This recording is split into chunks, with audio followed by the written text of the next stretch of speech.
Welcome, everybody, to the 89th episode of Sports Goofs. I am Francisco, joined by my good buddy Charles. Andrew cannot be with us, unfortunately, tonight. However, we do have a pinch hitter in some sort of way. We're welcoming John Hartofilis from Gen Z Hoops. John, welcome to the show. Thank you both so much for having me. I'm really excited about this. All right, so everybody, welcome. It's been a week, another week of sports. Things have happened. NFL Divisional Round. NHL finally started their season. NBA massive trade went down. So things are happening. And we're going to comment on them. So I usually start the show, John, on what games did we watch over the last week, because this is sports. We like watching sports, and I'll list off what I saw. I saw the Heat and Pistons game last night. That was a good win for the Heat. I saw the Florida Panthers home opener versus Chicago Blackhawks to start the season. The Panthers won that game. And I saw two NFL games, the Los Angeles Rams versus the Green Bay Packers, because my boy Aaron Rodgers trying to shut up my Charles here. And, of course, the Baltimore Ravens versus the Buffalo Bills. So those are the games that I saw that I was able to sit down and watch. What about you, Charles? What'd you see? Man, why is the NFL playoff so bad? That's the question I want answered. But I watched all sports relevant except for the Rams game, because my great belief that Aaron Rodgers is overrated keeps blowing up in my face. But I think it's because the crescendo is coming. Okay. So I didn't watch that one, but I watched Buffalo and Baltimore in a very snoozer kind of game, which is kind of in the running theme of the NFL playoffs. And then I did watch the Sunday games with the Chiefs and the Browns, which was very interesting to me, because everybody just became a Browns fan over the weekend the minute that Patrick Mahomes had a concussion. And I was like, you guys love crapping on them, so now you did this. And then the Saints-Bucks game, everybody went from being a Drew Brees fan to a Tom Brady fan that night, so that was interesting. And then yesterday I watched Brooklyn and Milwaukee. I want to see how Brooklyn worked with their shiny new toys, and then I was keeping live updates with the Heat game with you going on from there. And that's kind of what I watched going into it. And I don't know if I wasted a weekend or I enjoyed a weekend. That's how I look at it over the sports view. All right. How about you, John? Were you able to sit down and watch any games over the last week? Of course. So I saw a couple of the NFL playoff games, and while I'm not the biggest NFL fan, it's always fun to sit down and watch a good game with a bunch of your friends. So that was a fun time. And then in terms of basketball, last night I actually saw both the national TV games with the Nets and Bucks game, which went down to the wire with KD hitting both games with KD hitting a miraculous shot to win the game, and then same thing over when the Lakers played the Warriors and Steph Curry hit an insane shot over AD with that double, that between the legs behind the back move he hit. So two really great games. They both went down to the wire, where kind of one team was leading for the majority of the game, and then they just kind of made it interesting towards the end. So always fun to watch something like that. Okay, well, John, welcome to the show. We're glad to have you here. So we're going to introduce people to you, at least our audience to you, and so you have your own podcast, Gen Z Hoops, and you have a lot of other things that you're juggling around, and you are you already made us feel old. So that's you're in college right now, so you're juggling a lot of those things. But what is it? Give us an introduction to yourself. Oh, of course. So I'm a junior at Baruch College in New York City. I graduated from Xavier High School 3 years ago, two and a half years ago. Actually, I can't date myself that much. But after graduating from Xavier, I started coaching the freshman team there. Absolutely love doing that. That's the one thing that, and I'm blessed to say that's the one thing that COVID took away from me, and the fact that we're not having a season this year. But in the meantime, during the quarantine, I tried to start as many basketball initiatives as possible, because before the pandemic, through a connection at Xavier, I ended up actually visiting the NBA office in Secaucus and was told, quite frankly, this resume is full of stuff that has nothing to do with basketball. This is the NBA. If you want to ever work here, you need to populate this thing with basketball. We need to know that you're a freak, because everyone here is a freak, right? So how are you going to stand out? So basically from March until now, 10 months later, I've been trying to do whatever I can to just, what can I do in the basketball space, right? And a lot of people will say about how difficult it is to really make it in the sports industry, but it's really just about networking is the biggest part of it. So it started off with something that had nothing to do with sports, actually, in the first 2 months, where one of my best friend in college started a COVID-19 fundraiser called the Making Lemonade Fund, and through that we raised $100,000 in about 2 months, which Wow. was we hit our goal way faster than we thought we would. It was a group of the main core of the group was 50 students, college kids from all around the country, but the total group in terms of whether it was donors or people that were set up in their schools to do something, it was closer to 400 to 500. So that was a huge thing. But I thought to myself around June, it's like, okay, I'm doing all these great things and helping other people's brands, but I need to do something for myself. I need to do something to kind of better myself and something that I can own, quote unquote. So that's what kind of birthed the podcast. And I started off with Big Fellas Basketball and doing player breakdowns to just show I know the game. But after realizing that that's not the most fun thing ever, people were telling me, I have good friends that told me that the show was kind of boring. I pivoted to doing interviews, and I could talk about the kind of the work it went into in terms of making those 50 episodes in 6 months, even 4 months almost, because the first 2 months totaled about 5 episodes, being that it was so hard to get started. But once I really kicked into gear around September, those next 4 months was just, I was interviewing all these different people just by reaching out to thousands of people a day on LinkedIn or emails or cold emails, whatever it might be. So that's really how I got my foot in the door with the podcasting thing. And then to in terms of, to give you the complete story in terms of the last thing I'm up to is my work with X2 Performance. I'm a sales and marketing intern for them. It's a super small team of 5 people running a sports drink brand that's invested in kind of Kawhi Leonard's an investor and on the board of directors for us, which is unique because Kawhi rarely attaches his name to anything. So it's a super small team where it's basically just the CEO, the VP of brand development, let's say the VP of finances, and then me, and we're on the calls every morning trying to figure out how we're going to build this brand, which is crazy. And being an intern in something like that, obviously, like normally as an intern, you have a much smaller role, but it's really eye-opening to me as to how much you're not just getting coffee for people and anything like that. You're actually doing things. No, of course, whether it's sitting in meetings or making big, giant pitch decks for investors. And it's really opened my eyes to it. I mean, number one, I do a lot through that, maybe more than an intern, maybe should be doing or normally would do. But the experience I've taken from that and what it's kind of hopefully going to do for me going forward is immense, and that's what I hope for it. So that's kind of where I'm at now, where I'm kind of juggling X2 Performance, the podcast, the Sports Business Club, which I neglected to mention, to try to in the interest of time, to not go into too much about the Sports Business Club. But that's another thing at Baruch that I tried to start over the last few months, to really just kind of bring that sports business, because I'm an operations management major, and there's no sports business major at Baruch. So I'm trying to find a way to kind of get all these students, as many as I could as possible, to kind of build this network of young people that want to get into this industry, because there's so many people that want to do it, me included, and it's so tough to know where to start. Once you start, it's easy.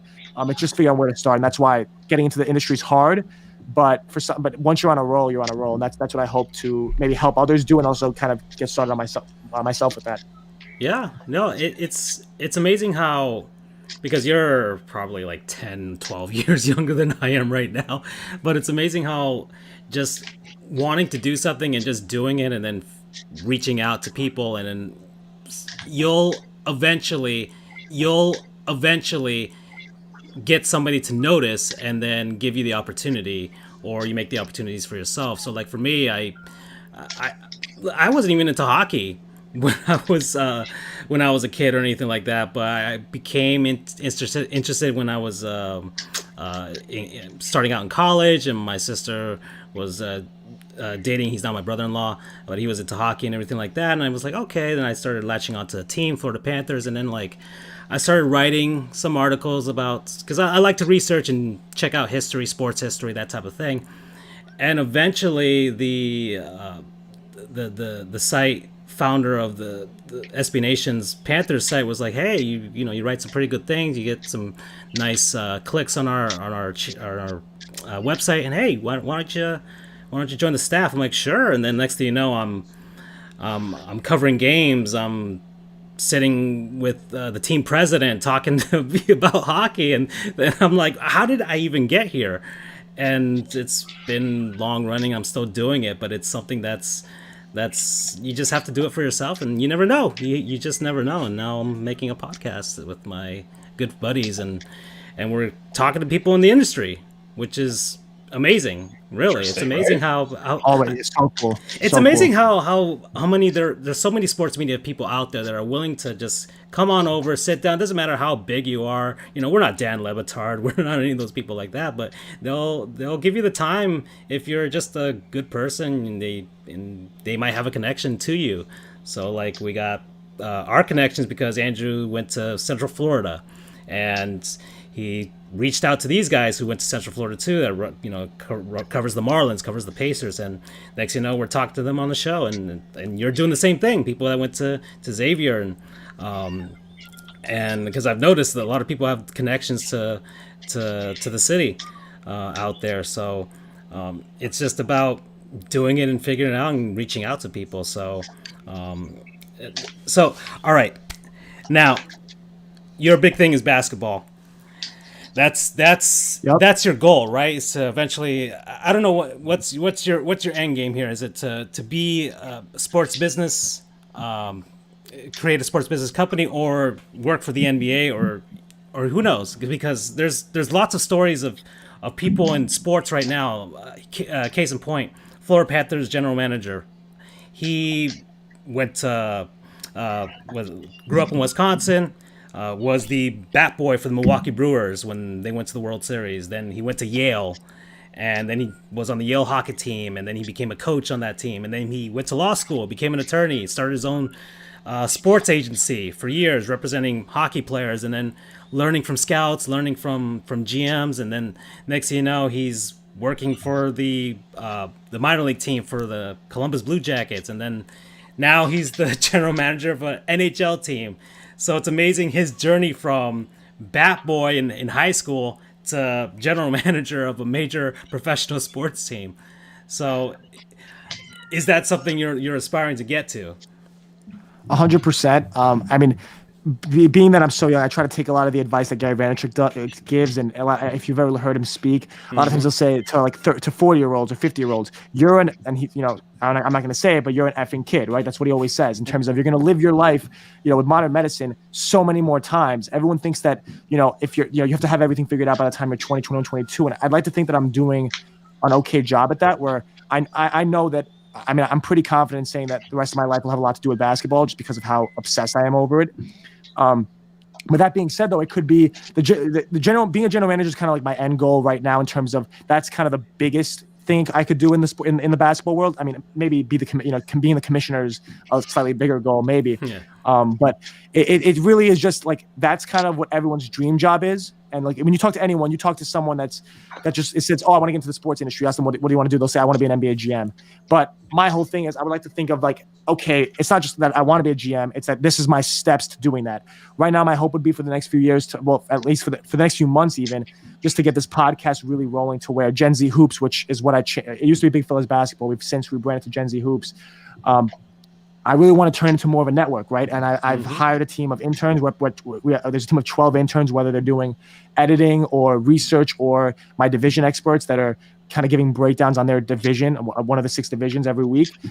That's kind of how I'm growing it now over the next few weeks. But in the next few months, I hope to give everyone their own show and kind of build it out that way.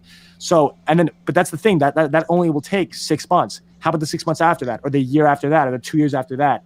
That's where I'm hoping things come into place where, okay, I'm working for a team, I'm doing stuff like that. And that's kind of where my sights are now. But in terms of past that, the ultimate goal would, of course, be to kind of reach, what's the pinnacle of that is to be an NBA GM. But maybe once I get to that point and I'm 30 and I've actually experienced what it's like to maybe be that, I might want to do something else, whether it's, whether maybe coaching is my passion. I enjoy it now at Xavier. I'm not sure I'd enjoy it at another level or at another institution, because the reason I like it is how comfortable and how much I just love being at Xavier. That's kind of why I love coaching there. But maybe that becomes a reality over the next few years where I end up, going towards that side. Or maybe, I mean, the other thing that we're completely neglecting and saying this is the job I might hold in 10 years might not even exist right now. Like people 10 years ago that are working in social media right now, their jobs didn't exist in 2010. Then Instagram came along and all that stuff. And now there's actual jobs and there's college classes for social media. Yeah. Maybe in 10, 15 years, my job doesn't exist. So I try to say NBA GM right now just because that's the big lofty goal that everyone has, and I think that okay, why can't it be me? There's only 30 jobs and it's incredibly competitive, but if I do everything right from the age of 20 to 30, or 35. Why can't that be me one day? Yeah. But it really does. It really does. It really could change, and the pathway of me getting there is really just putting my all into these initiatives now and just kind of building off that, because the internship at X2 came from the Making Lemonade Fund, where someone there saw me, saw the work I was doing video editing, and said, you know what, you'd be great for this next opportunity. Yeah. The podcast is building up on itself, and hopefully that'll lead to something with the NBA. Through that same connection from before. They all kind of build on each other. And if I just keep on worrying about where I am now, as opposed to, like, a lot of people might get caught up in saying, I'm going to ask someone for a job, and I'm just going to skip those steps. And, all they're thinking about is that GM spot. I'm worried about right now, how can I do this to the best of my ability? Because that's what's going to get me recognized by the people in those spots, for sure. Yeah. Yeah, it's because it can be daunting to see, okay, NBA GM, and then all the steps that you have to get to become that. It can be daunting, but it's like, okay, if I focus on what I can control now, then I can get there little by little and chip away at it. So let me ask you about your show. So Gen Z Hoops, you said it was originally called Big Fellas Basketball. When did you start? So I started. This was an idea in my head for over 2 years before this. I was a freshman in college, and my best friend in college, Jesse K, who actually started the Making Lemonade Fund as well, he had a show called 20 Under 20s that he since actually changed to the Trendsetters podcast. At 16 years old, he was having on Mark Cuban, Jack Dorsey, Adam Schefter, these huge guests. And the reason he that happened was because he was relentless in the same thing I'm doing now, in cold emailing and reaching out to people.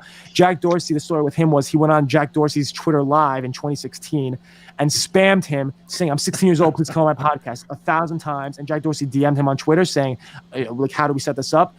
My friend Jesse took a flight with his mother, because he was 16 at the time, from New York to Seattle, Washington, to meet with Jack Dorsey. Wow. So he would always tell me about and the reason I'm talking about my friend so much is because he would always tell me these stories my freshman year and say, dude, you got to start a show. You're energetic, you're enthusiastic, you're passionate.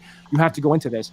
And I was always hesitant because it's scary, right? What are people going to think about my show? I'm not going to get Jack Dorsey on the first day, so my show's not going to be as it's not going to be as much as good, right? Those were always things that were in my head, and it prevented me from starting for over a year and a half. The pinnacle of it was we went to go see the Bucks play the Nets through some of the things I do with Super League Athletic Academy, which is another basketball initiative. But we're sitting there in the stands, and all the players are coming out, and all the kids and the parents are going crazy over Chris Middleton, Brooke Lopez, and all of a sudden Mike Budenholzer comes out, and I make the comment to my friend Jesse saying, "Wow, wouldn't it be cool if I went up to him and said, hey coach Budenholzer, I'm a 18-year-old high school basketball coach. I love this play you ran out of the timeout in the second quarter. Maybe I showed him some of my work, and he offered me a job, right? Wouldn't that be cool?" And my friend looked at me dead in the eye and said, "Or you can ask him to come on your podcast." And I was like, wow, it's really like that makes so much. It's not just a show. It's a networking tool. It's basically a walking resume or a walking business card on yourself to say, hey, look, I recorded all these episodes. So even then, though, even after that moment, it took me a few months to get started, where I needed a global pandemic to smack me in the face and say, hey, look, you have all this free time. You better do something with it. I think we all did that, really. A lot of people took different initiatives during the pandemic as far as what they wanted to do and podcasts. A lot of people started podcasts, and we're doing the same thing. Of course, I'm not doing this for any sort of we do this for fun. This is our way of unwinding from our careers. We're attorneys, and so we use this as a form of something, get away from our normal day-to-day type of stuff. But I also like the grind of doing this. I mean, I've been doing this since I was in high school too. I love creating media and things like that. So it's just a matter of doing it and putting on the show, but it's really interesting starting up these podcasts and reading about data, reading about burning out, reading about people who can't even go past the 7th episode. And 100%. you've done 50, we've done 89. Regardless of, look, it's a grind. It is a grind. You have to grind. There's no other way. There's not going to be some magical fairy unless you have the connection of all connections to start your first show. And it's like, oh yeah, I got Mark Cuban, or I got LeBron James on my first episode, and you got 100,000 people listening to you on day one. That's not going to happen for most everybody. So I think we love the evolution too, because when Yep. the pandemic started, I think our initial reaction was, "How the hell?" We were thinking cancel time, right? Because no Yeah. sports, no combo. So So that was something that was daunting. So that I that like the that idea that we've all of us have been able to respectively find a way. And I will say this for both of your points: it's not just the grind.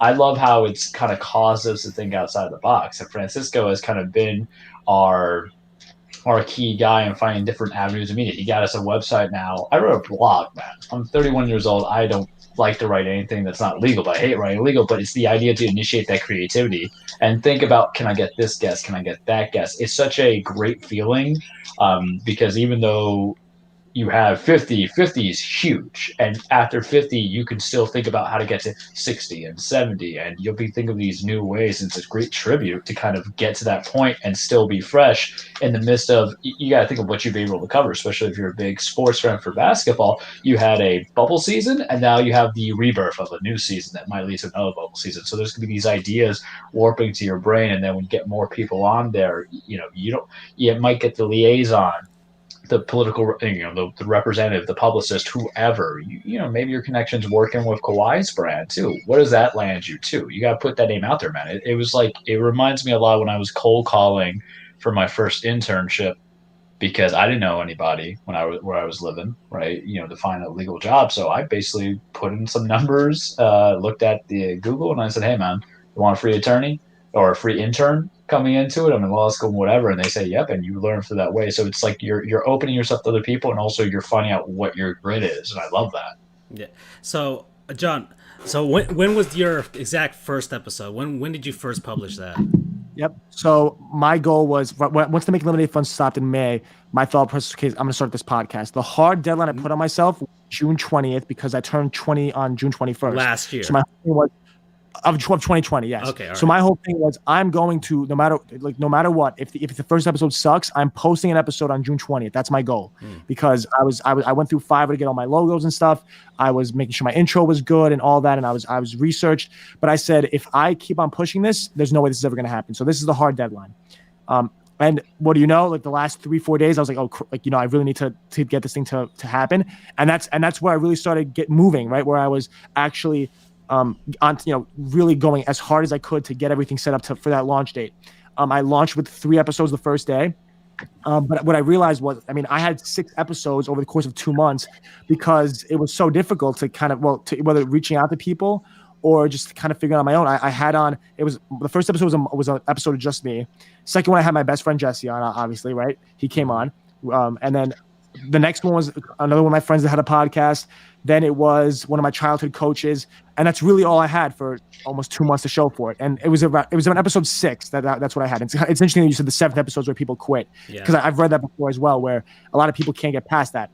There was a time in July where I thought, okay, wow, like everyone's, I'd get made fun of for the podcast. People like, oh, look, big fellas basketball. I'd go to the park and go up for a dunk, and everyone's like, oh, big fellas basketball, right? And it's hard to get through that point. But what I realized was, okay, I'm not giving up on this. If I reach out to 1,000 people, I'm going to get one. And the first guest I had on, so June 20th was my start date. About 2 months later, around August 20th, was when I got on Coleman Ayers, who's someone maybe no one might know. He's a small basketball YouTube trainer with now he's at 300,000 subscribers. But in the grand scheme of things, he's not the biggest. He's not Drew Halen, who was on episode 50, right? Coleman Ayers is much smaller. He's a 21-year-old trainer. But he's someone I was watching for 3 years. Somehow he came up on my YouTube page when I was 17, trying out for my high school team. And I thought, okay, wow, like he's someone I thought was untouchable, and now he's responding to me, giving me his phone number, and now we're on a podcast together. That turned into Alan Stein, who turned into The Bone Collector, who turned into Howard Beck, who turned into the Tommy Shepard, who now who's the most recent one. Matt Fortuna, the Xavier guy, but in terms of other like cold emails and stuff, I would say Kelly Oubre Sr. is coming on next week. Like, why am I talking to Kelly Oubre Jr.'s dad? Like, how does that even happen? Wow. Like that's not normal. Like, that's not what people do. But it's by the fact of, okay, I reached out to everyone I possibly could, and people started spreading the word out to where Kelly Oubre's dad happened because I had an interview with Dan Hughes, and then someone else who had an interview with Dan Hughes knew Kelly Oubre Sr. well and said, hey, look, I think Kelly would be Mr. Oubre Sr. would be a great guest for your show. Awesome. Like, that doesn't happen if I don't have Dan Hughes on, who's completely unrelated to like there's no connection there. There have been guests that have come on. It's interesting because everyone kind of assumes that because I had Tommy Shepard on my show that I'm going to work for the Wizards next year, right? Or something like that's going to happen. But that's not even how it works. Like I've had Tommy Shepard's he's one of the people on my show that could hire me yesterday if he wanted to, right? If he wanted to, he could be like, oh, let me give John any job he wants. But obviously that didn't happen. But you'd be surprised at how many other smaller guests have actually helped help excel in my career way faster or way more in the short time I've known them. Even though there's someone that no one would get excited over, like no one would get excited over them, but they're the ones that actually help me out the most. So it's kind of crazy to think about kind of the way networking works, and once you actually go full in on experiencing, you'll kind of figure that out. It's insane. Yeah, no, it did the same thing for our show, and really, I think there should be, when you're doing something like this, when you're doing something on your own, and honestly, you're putting yourself out there. We're all putting ourselves out there. One of the biggest fears that people have, it's always like that stat that's like, okay, it's number one is death, number two is like public speaking or something like that. Those are like the top two things people fear the most.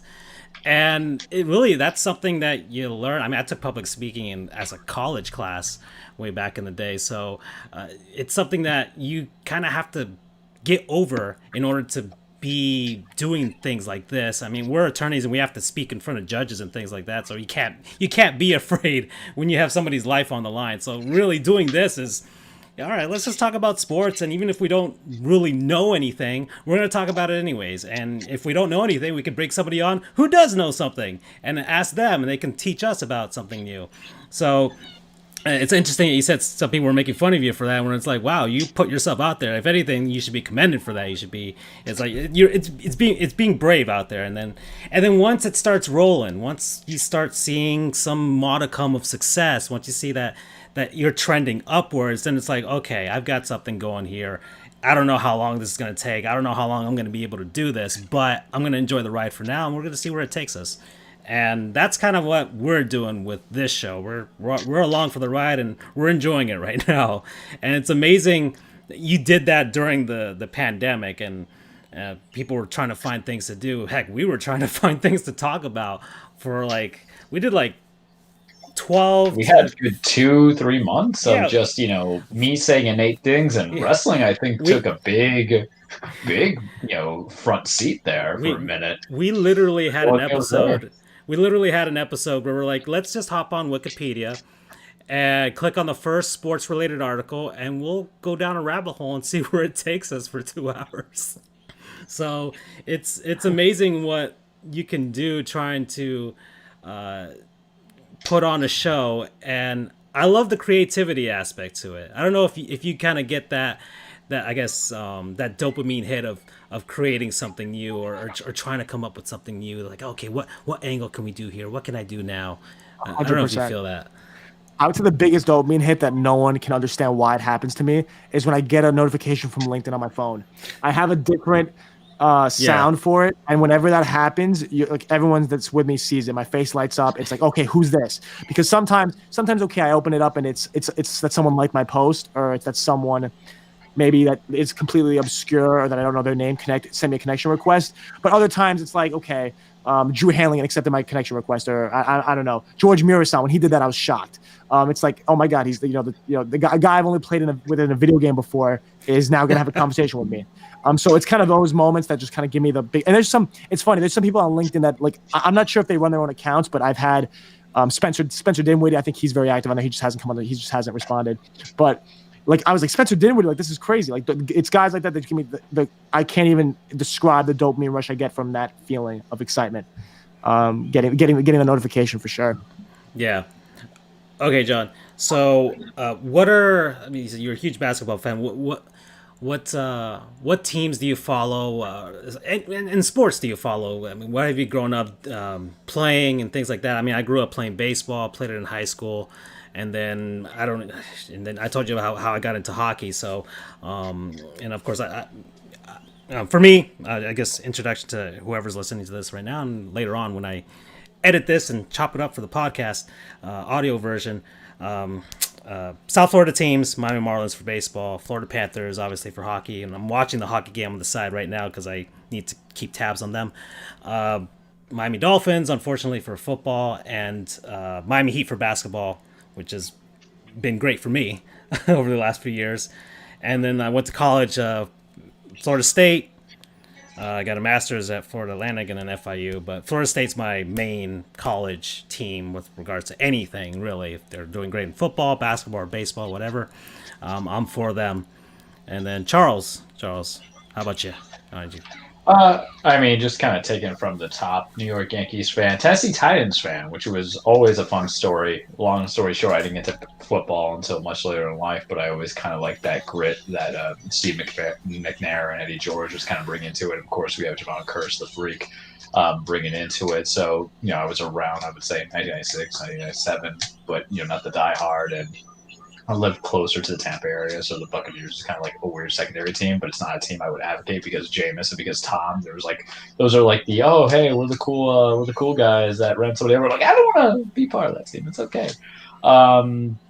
Football, college football is the U, and it's weird because I feel I never went to the University of Miami, but living in Miami for what 3-4 years of my life and being part of that culture in South Florida. Prior to that, kind of gravitate towards it because I went to FAU for my bachelor's, and the big names we have is Alfred Morris and now Devin Singletary. But at that time, go actively there. Andrew, who hopefully you get to speak to one day, John, is a diehard UCF fan. Lives and breathes it. Probably knows everybody in their name, and then of course basketball.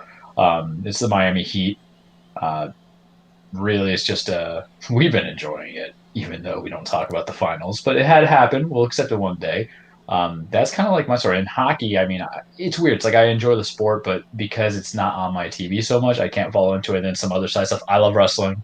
Guys can tell you that, ridiculous. I know it's fake. It's beautiful. It's scripted.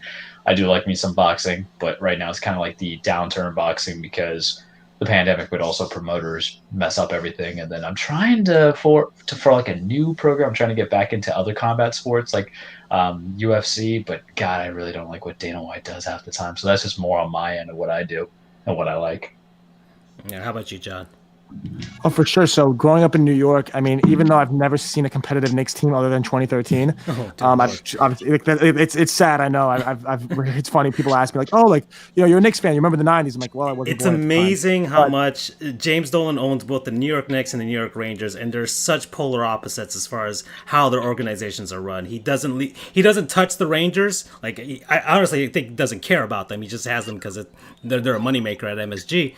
And they do all right. They do fine. They're okay. But oh man, with the Knicks, it is just a completely different story. Yep, I could. Oh my God, it's bad. And then the one bright spot I had in my childhood was Porzingis, and then that was taken away from me as well. And it's I was at the game when it happened because of my affinity for Giannis, and of course the injury was where Porzingis dunked on Giannis and then got hurt. I could talk about dunked on Giannis and then got hurt. I could talk about that, and I might start crying if I do. So I'm going to stop right there. But in terms of my fandom, I mean, really, it's Knicks and Nets. I'm not gonna hate the Nets. Also going to a bunch of their games, being they're nearby, that they have a competitive team, they're a fun arena, a fun atmosphere.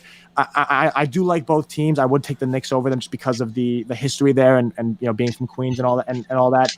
But of course my upbringing. But in terms of like the NBA today and who I follow the most, it has to be the Milwaukee Bucks because of Giannis, but it has nothing to do with Milwaukee. I owe nothing to the city. If he leaves, I leave.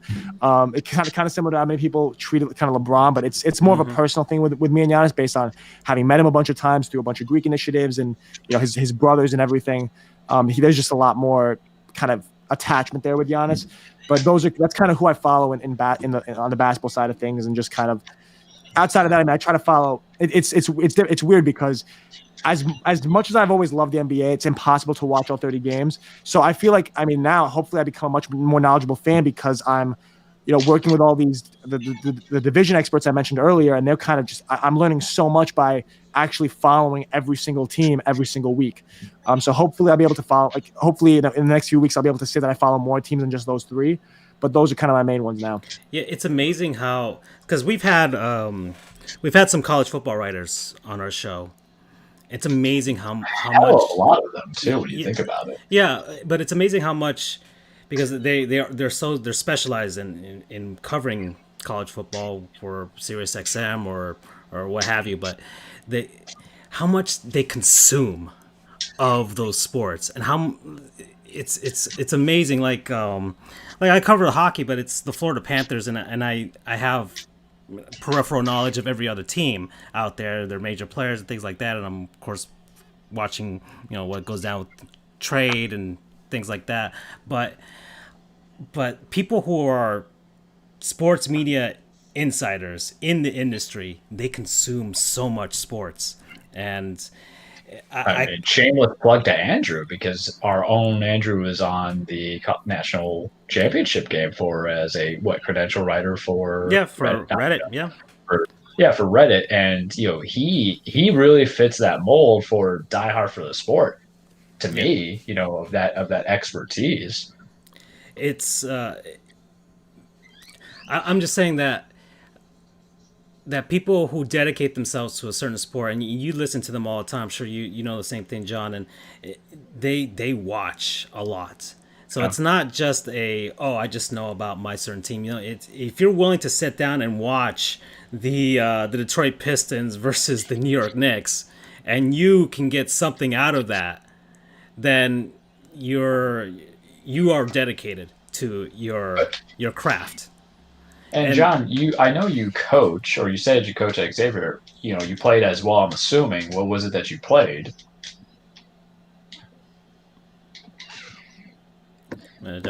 Sure. Yeah, for sure. So at Xavier, it's interesting.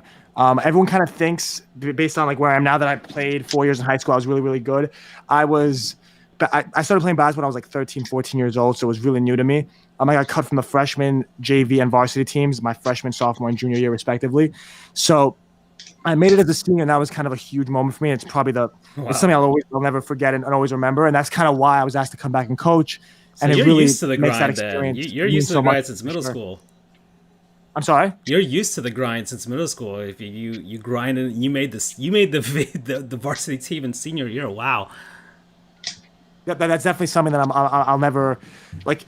Everyone kind of is like, oh, that was in high school. Why do you care about it so much? That is, there was nothing that I've ever done or that I think I will do that felt so impossible. So that's, it's something that I'll only really ever understand, and I can't expect other people to understand it for me. But that was really just the biggest thing for me. But that was kind of my experience in terms of, leading up to this. In terms of my playing experience, that's kind of where it all comes in. Coaching at Xavier has been a dream. The moment I was asked to do it, I jumped at the chance, and I've loved every second of it since then. Being part of whether it's a historic high school program, the history behind there, just everything that comes along with it. I just love every moment of it, whether it's the parents, the other coaches, the school, the faculty members, the school itself, the way I feel when I enter the building, and also the way other people kind of react to me. It's just something that I can't replace anywhere else, and I just love everything about it for sure. And that's kind of my whole, in terms of the background, me playing. I don't like to talk. I don't talk about it too much because it's not too extensive. But my senior year was something that it was memorable for me, of course, and obviously, for the people that watched it happen, they bring it up for me a lot of times. But it's not something that I did enough to really talk about it too much. So you never had the thought process of, I know you want to do GM, but you never want to be on, and we always say grand stage because we should never limit ourselves to any of our aspirations. So you don't want to be that NBA coach, because Brad Stevens, his story, he was an accountant, and then one day he just walked off, went to Butler, say, hey, teach me something. And through that time, that grind, that's how he kind of got in there, and look where he got to. So I know that you have one thing, but what about even just calling some X's and O's, being a guy, conditioning coach, even when your team wins a NBA Finals, everybody on that staff wins. Any aspirations of that, or you haven't entertained that thought process? Oh, for me to coach in the NBA, of course that's something that would be entertaining to me. It's just the thought process for me, and kind of at least now focusing on the managerial side or the front office side, is that I love coaching, and I love coaching at Xavier. It's just, I should say I love coaching at Xavier because of what I kind of said in terms of how much I love just being in that gym. The fact that I had those experiences of getting cut from the team, thinking I'd never be a part of the program, and now I'm a member of the family forever. Sure, would it have been great to play 4 years there? Yes, but this year I would have completed my 4th season in total, 3 coaching, 1 playing, and I know I'm going to have a lot more of those going forward. So to me, is kind of something that every time I walk into that gym is something I always think of and sticks out to me. So that's why I love doing it there. Coaching at the next level would be fun. It'd be great, and it's something I think I could enjoy. But that the reason I think I focus so much on things other than coaching is because I feel like that's just kind of where I'd have a more of a passion for outside of it. Like coaching, is really just something I think is unique in terms of the reason I love it is because it's through Xavier for me. Okay, so yeah, so it's more of a personal passion project. Well, not a project, but a personal passion initiative for you, coaching for your high school team, a place that you I mean you literally grew up at. That it's more of a sentimental thing than anything else for now, at least. That's a For way to sure. give For now, back. it's something I'll never. Nothing. I don't think any other, even the NBA, as much of an honor as it would be to work there and stuff, and I would be over the moon to do that. In terms of the sentimental value to have in my heart, like walking in there every day, I'd be excited for sure. But there's this different kind of. It's difficult to explain. Just a feeling of fulfillment when I walk into Xavier that is just I'm not sure that I'll go away for a long time. So. Okay. All right. Well, let's talk about some actual sports news that happened over the last week. So we're going to talk a little about the NBA, and a huge trade went down. So Huge is an understatement. yeah, so we're down here in Miami, and of course, every single Miami Heat fan thinks every single major player in the NBA is gonna be playing for our team because of the culture and things like that. And everybody's already photoshopped Miami Heat jerseys on Giannis and Anthony Davis and Bradley Beal and James Harden. We didn't land James Harden, but he's off to your neck of the woods out there. New York City, Brooklyn, and that went down. And Charles, you have some thoughts? Oh yeah.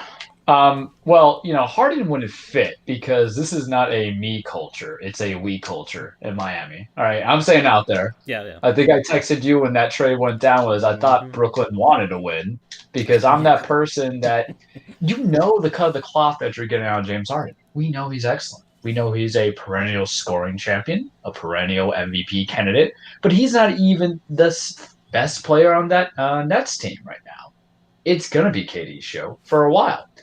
And you look at kind of what they gave up on, it's not a lot what they gave a few. Karis LeVert's gone. Jared Allen's gone, right? Yeah. They put away some first round picks. They have money to spend. But I've seen James Harden play live. And I think, John, if you can agree this with me and Francis as well, there's a difference between seeing that player live and seeing that player in person. I don't mind. Don't get me wrong. James Harden was like, I'm going to Miami. I'm going to be a hypocrite. Like, hell yeah. But it's the same thing with Jim. 2 years ago, I'm like, we don't want that. And I'm like, I totally want it. But this is going to be the guy who's going to put up 30 points throughout the season. He's going to be in the top 3 conversation to MVP, top 3 in scoring. And then he's going to go 5 of 20 in a playoff game. Then he's going to go cold in the fourth quarter when you really need that shot. And he's going to bring that dribbling. In fact, I watched yesterday's game with Brooklyn. Start to finish, man. And he wasn't dribbling as too crazy. He was able to drop like 30 points. I think he went, or 26 points. I didn't look at the stats fully. I don't remember it fully. But I remember I was like, okay, he's looking good there. But you have his personality coming in. You got Steve Nash, who's a rookie head coach, coming into it. You got KD, who has to kind of say all eyes on me because, hey, it's been a bit. I've been out of it. And I just don't know if that's going to gel for the remaining 3 years. Maybe because I believe that's the remainder of his contract. Do I think Brooklyn really lost by giving up Karis LeVert and then Jared Allen? Not necessarily. You need somebody to back up DeAndre Jordan. So losing that depth kind of hurts. Karis LeVert, unfortunately, has a mass on his kidney, so he's going to be out for a while. Mm-hmm. I think some of the other teams kind of won out. But I'm not too crazy about the Harden trade because after 9 years of being in the league, 10 years of being in the league, you know what you're getting. You're getting excellent shooter, defensive, okay, raises some flags, kind of ups the level on assists and rebounds, assuming that they kind of spread the ball around. But is this something we're really missing out on? And I say with all hypocrisy because we didn't get it.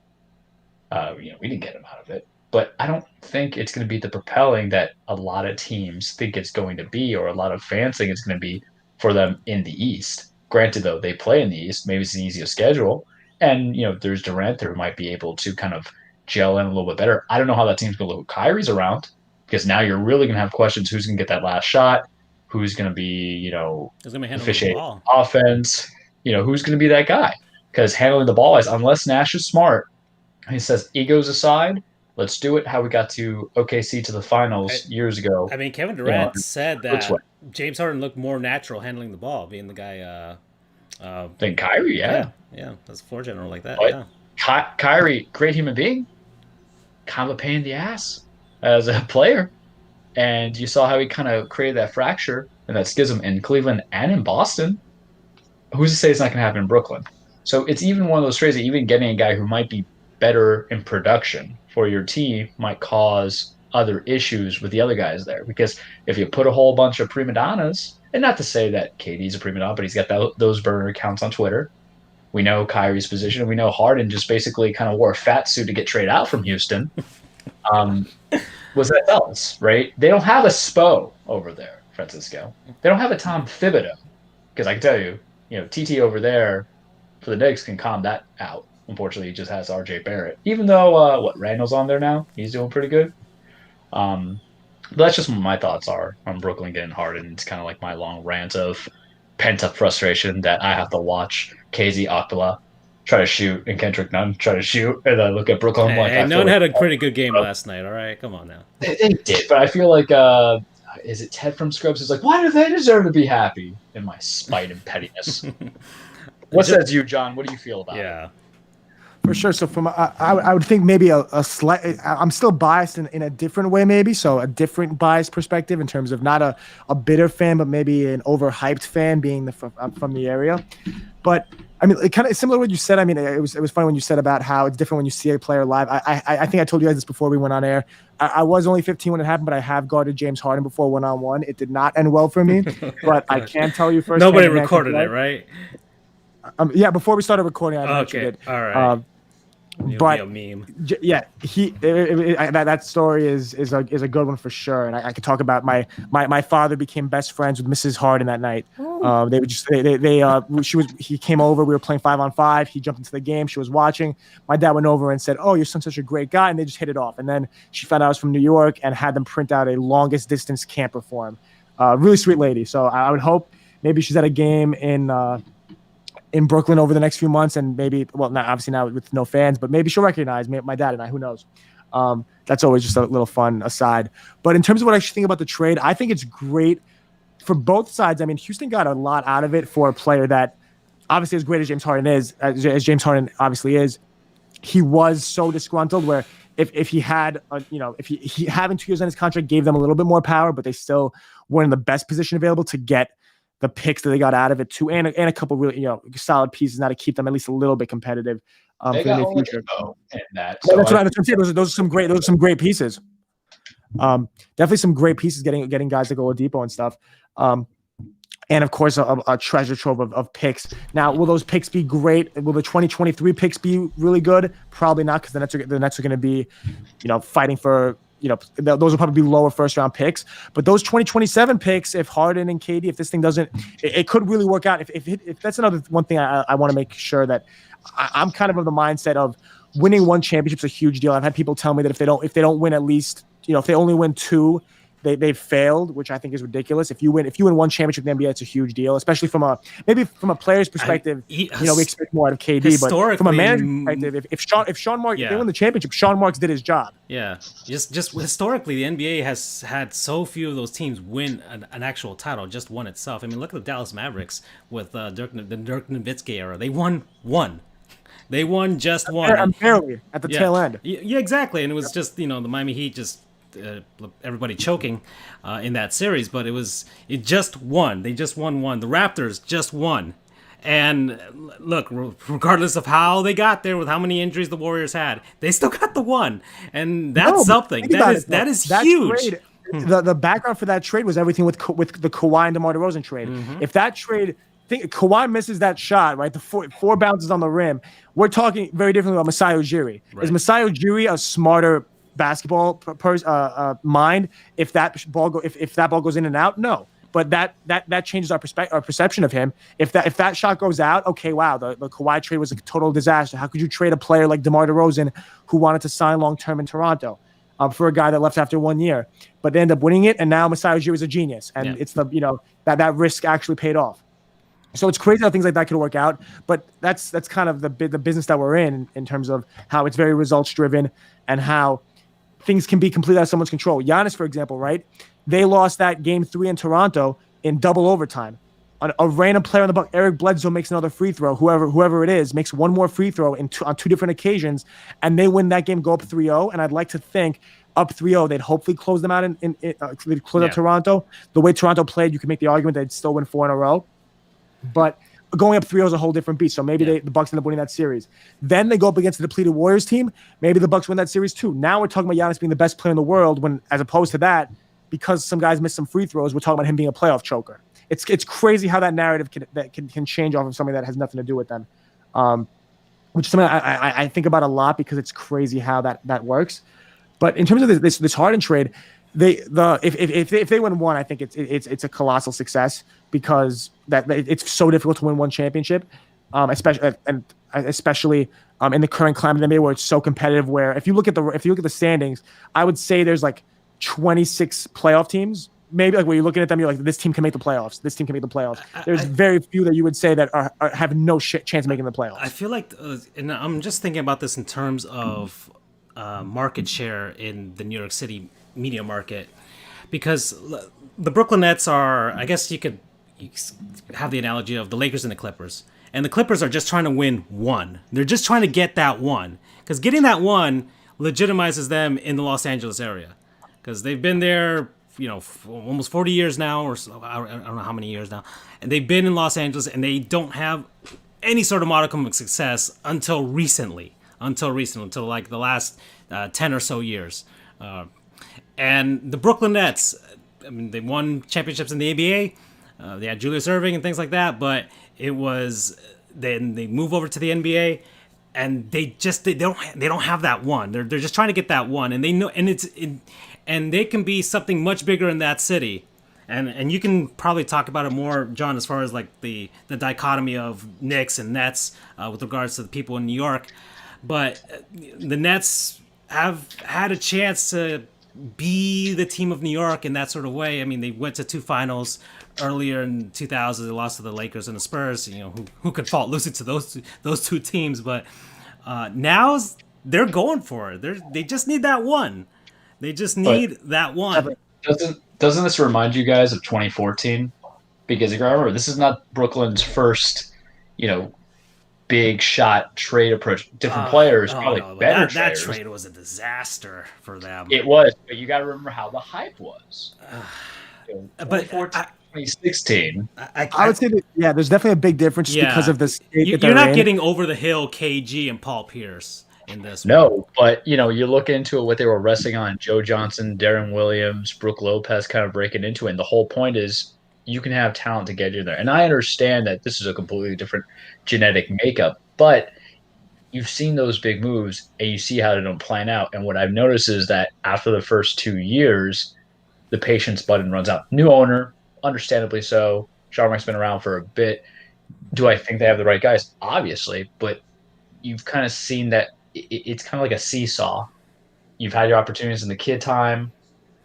You went big on a bad setup of contracts, getting the aging guys. That was Pierce and Garnett. And now you have some guys that I kind of consider. You have 2 players who are injury prone, right? And I know everybody hates to throw that word because it feels like a cop out of a predictability of a team season, but it is known that Kyrie can't fully stay throughout a season. KD's looking fantastic coming back from every injury known to mankind, and then we have Harden who will kind of get in there, but I know they're probably going to play us out on top 3. I throw out 2014 because it's just what I think of, because of course it's them. It feels like it's coming full circle, right? You want every team to succeed when they're throwing in all that money. Sure, if they're not your team, I think Brooklyn's likable as a city and a team and everything but I can't feel that I can go put my weight to them, even if it's in the East. But it's a great transition for a city that kind of needs it, and also a fan base that needs it, because as Francisco mentioned, there's a lot of loosening coming in, and maybe that one title is going to legitimize everything they've done that was failures in the past, and hopefully putting successes for the future. Yep. No, and I would say in terms of that Brooklyn Nets dichotomy with the Knicks, They're in a much better spot, I would hope, than the Clippers would be, being that number one, the Lakers have 16 to the Knicks 2, and people want to talk about how the Knicks are. I mean, being a Knicks fan, it's kind of heresy that I'm saying this, but everyone talks about the Knicks being a historic franchise when there's so many teams with either more titles than them, or not even just titles, but historically relevant decades. Outside of the 70s and 90s, it's tough to say the Knicks were incredibly competitive in any other decade, whether it's the last 20 years, a good chunks of the 80s. There's a lot of I've mentioned this before, and I get a lot of hate for saying that, but there's a lot more of teams, whether you want to talk about the Warriors, Spurs, Bulls, that have had much longer, whether it's more championships or maybe even just more a longer period of time, just always being relevant. That being the case, though, in terms of, because the Lakers obviously have been relevant in every single decade, like very relevant in every single decade, but. And the Clippers also have been much less relevant than the Nets, who the Nets at least have had trips to the finals. They've made moves.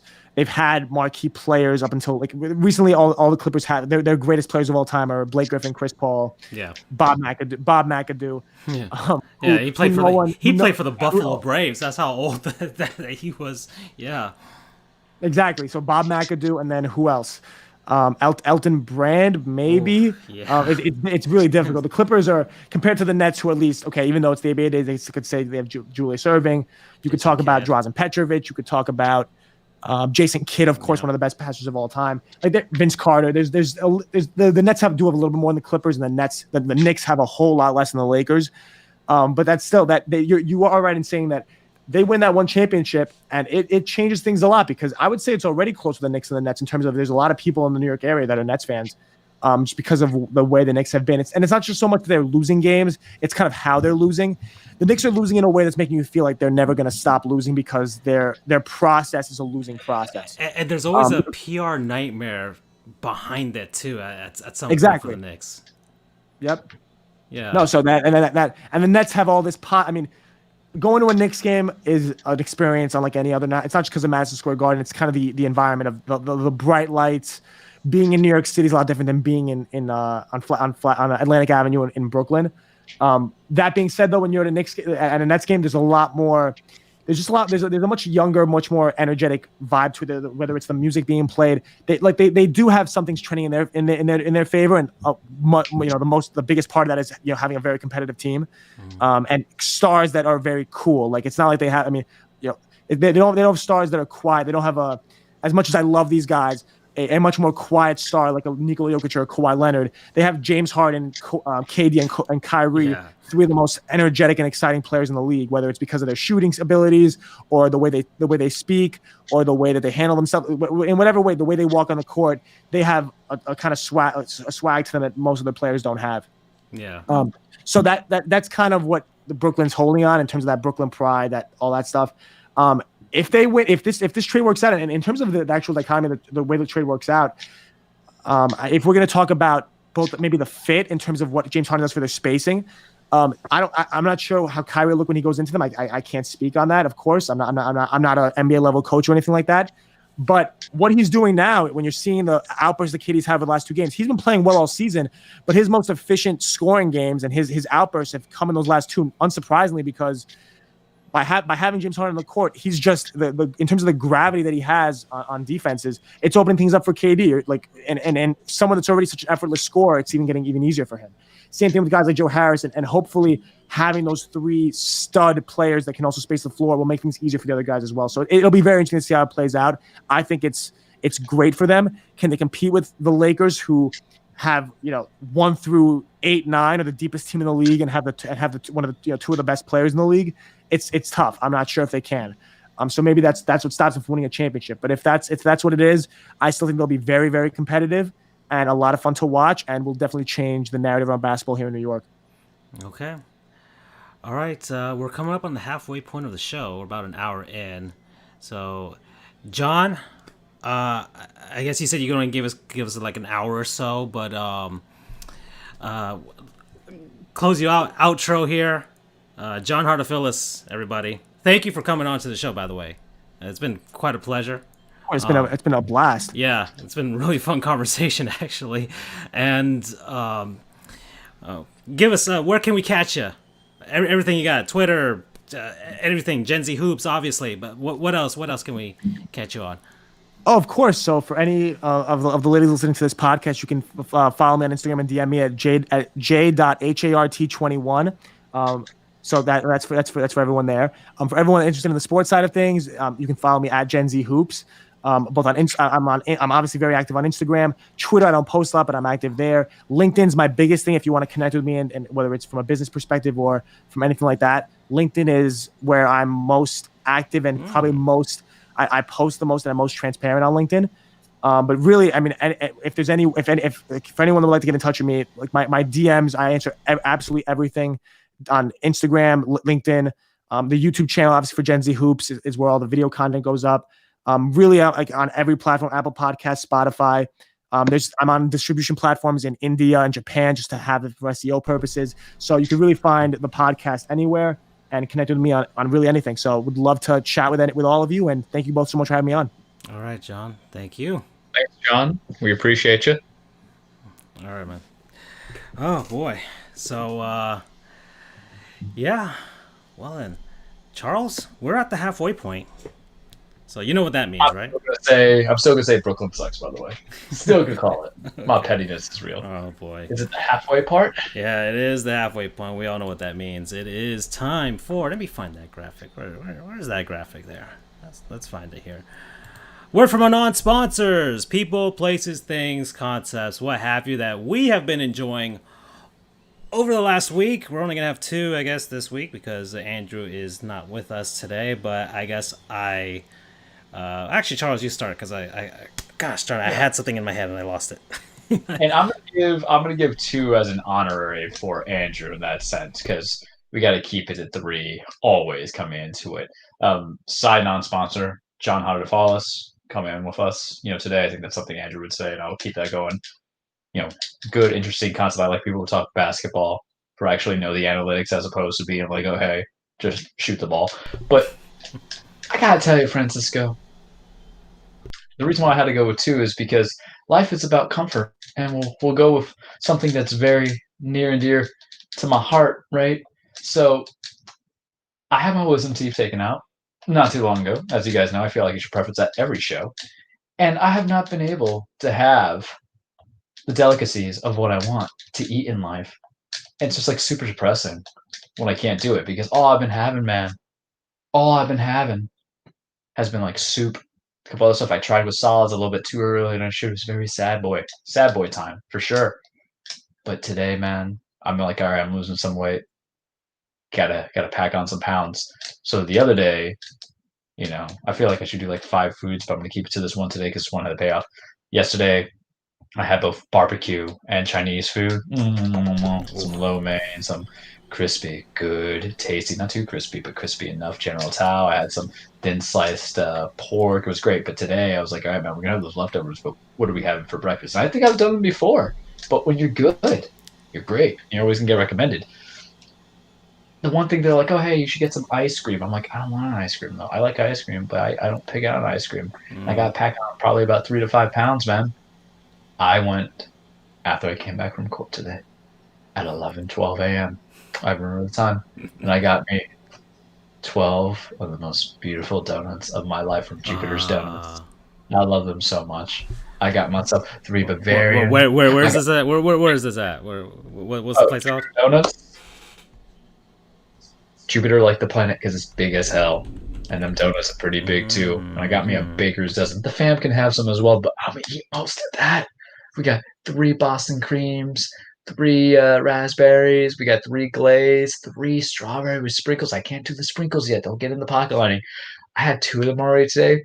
After we're done with the show, I'm thinking about it now. I'm going to eat the remaining leftover Chinese food and still eat a damn donut. Because I got to pack on some of that weight. Oh my God. They have some specialties. And they're just so good. They also make an excellent maple bacon bar. What is I've had this? A bigger one. What is that sandwich with the donuts and the bacon and the eggs? I don't even know. That's new to me. I didn't even see it, but I want that. God. I need that. I've had the regular breakfast. It's pretty good. But now that they make that, I got to get into it. I can't have the bacon. No. But when I can't have the bacon, I'm going to get this. Because, guys, I will bring this into the office. Look at that selection of donuts. Dear Lord.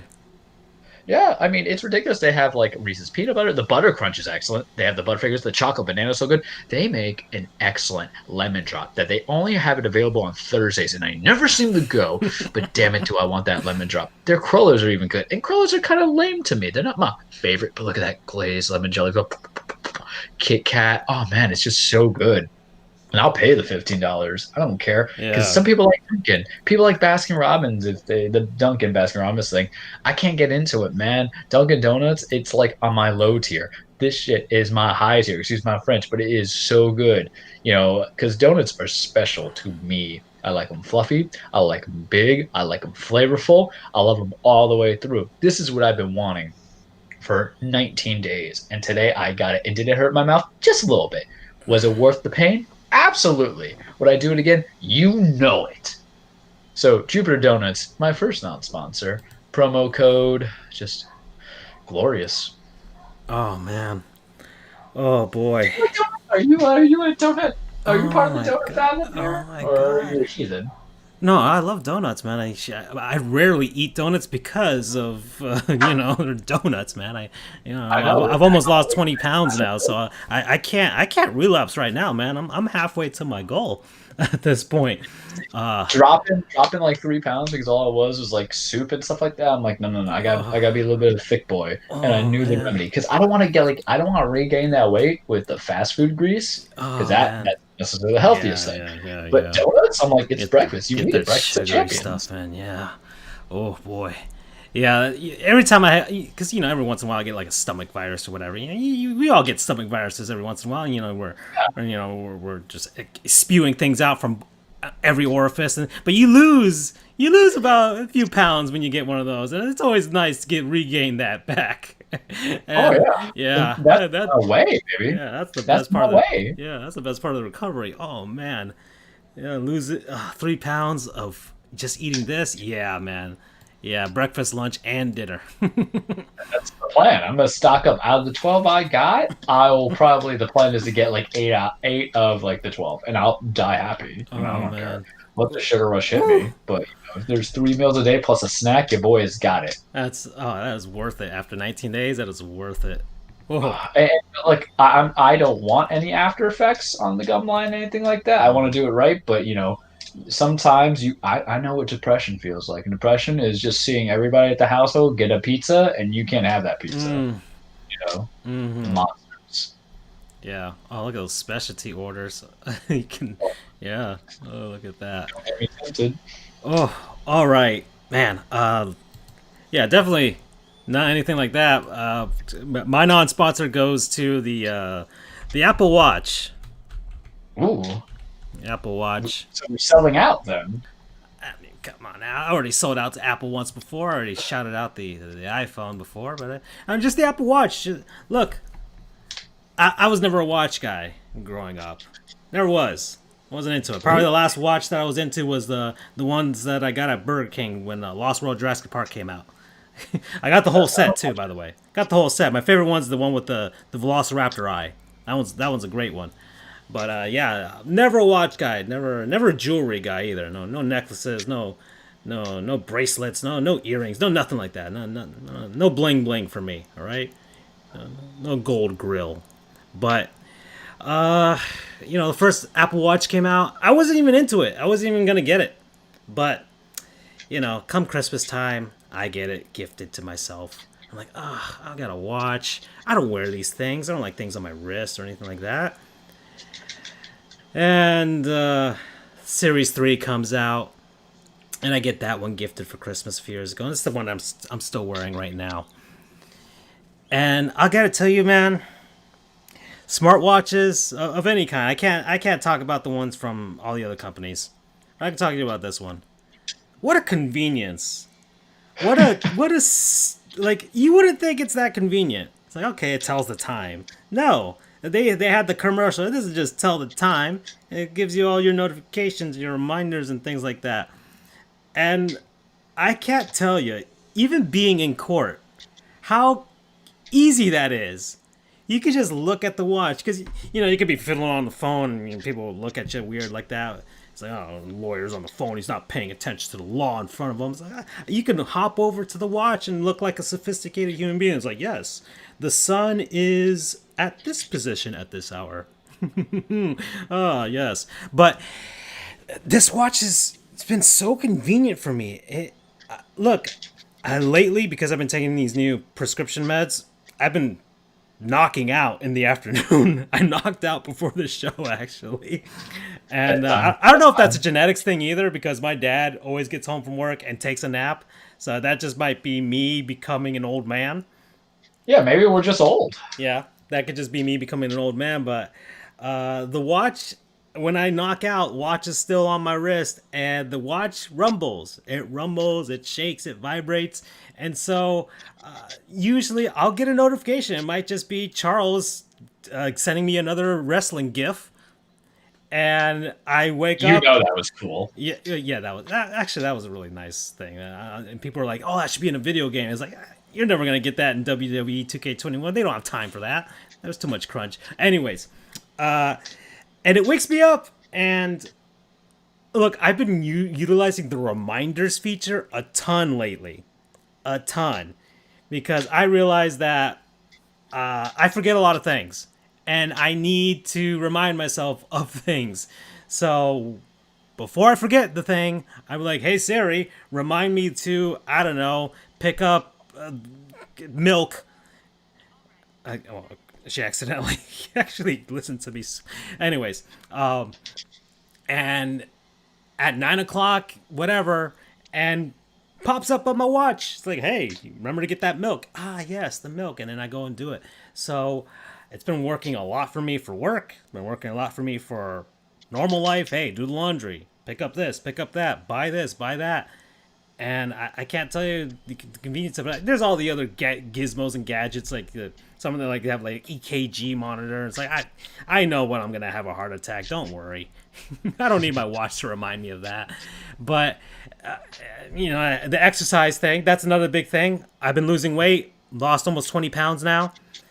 And it keeps track of the running and the skating that I've been doing and how much I've been losing. And that's something I like to keep track of, because once you start getting into it, you start becoming a junkie, learning about the stats that you're throwing out there and how many miles you're running, how your cadence, your pace, all that type of stuff. It's great. I use the Map My Run. That's the app that I use for exercise.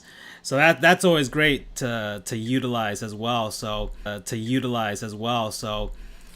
smartwatches in general, but the Apple Watch for myself, that's what I'm gonna throw as my non-sponsor. Promo code Alzheimer's, because I'm getting old. Yeah, I'm with you. And I guess I'll go with the honorary third, even though this is probably anti-Andrew. For you, Andrew. For you. If you ever for you, to Andrew. Episode. If you're listening, wherever we may find you. So I have continued 2021 to what I've been doing 2020, which was kicking the backlog, beating it up a little bit, that video game backlog. Mm-hmm. And I just recently finished Breath of the Wild last week, somewhere around that time. Excellent game, Town 10, everybody should play. You like the ending? I like the ending. Oh, that was pretty. I love the ending. Yeah. And I went complete. I had to get all the memories. Mm-hmm. I was to be insufficient, and I want the second one, and I want it now, and I hate myself for waiting 3 years. And you and all my other buddies were right, and I admit that I shouldn't have waited so long to do it, and it didn't even take that much time. I loved it, but life goes on, as do all the gaming. So this new year, I was like, all right, my backlog's kind of beefy. Zelda was about 65 hours, and that's kind of ignoring some of the side missions because I was so close to the end. I'm like, let's just finish it, right? But I'll get back into it. Like, I'll marry off people and go build a town later at a different point. But I said, all right, if we're going to do this, what are we going to play? Because after this might be Assassin's Creed Odyssey. That's like 80 hours from my whole. Do we want to go from one big game to another big game? And I said, Charles, you have a lot of downloadable content that you need to beat that are in fighting games, So what do I get? Well, for all you kids who like WandaVision and all that stuff and the MCU, got me a little nostalgic. So I remember that I have the Spider-Man City That Never Sleeps DLC. I picked it up like 8 months ago, and I forgot about it because I also picked up like the Control DLC and all this other DLC because I'm pretty judicious when I buy DLC. I don't like it being a tack on with a bad story or anything like that. So I will either wait till it goes on sale and hope I play it because I've had Fallout 4's DLC the entire season pass. Haven't touched a lick of it, but Fallout 4 is a different story that I probably need more time to talk about why it's not as good or great as everybody says it is, but it's addictive. Two different mindsets.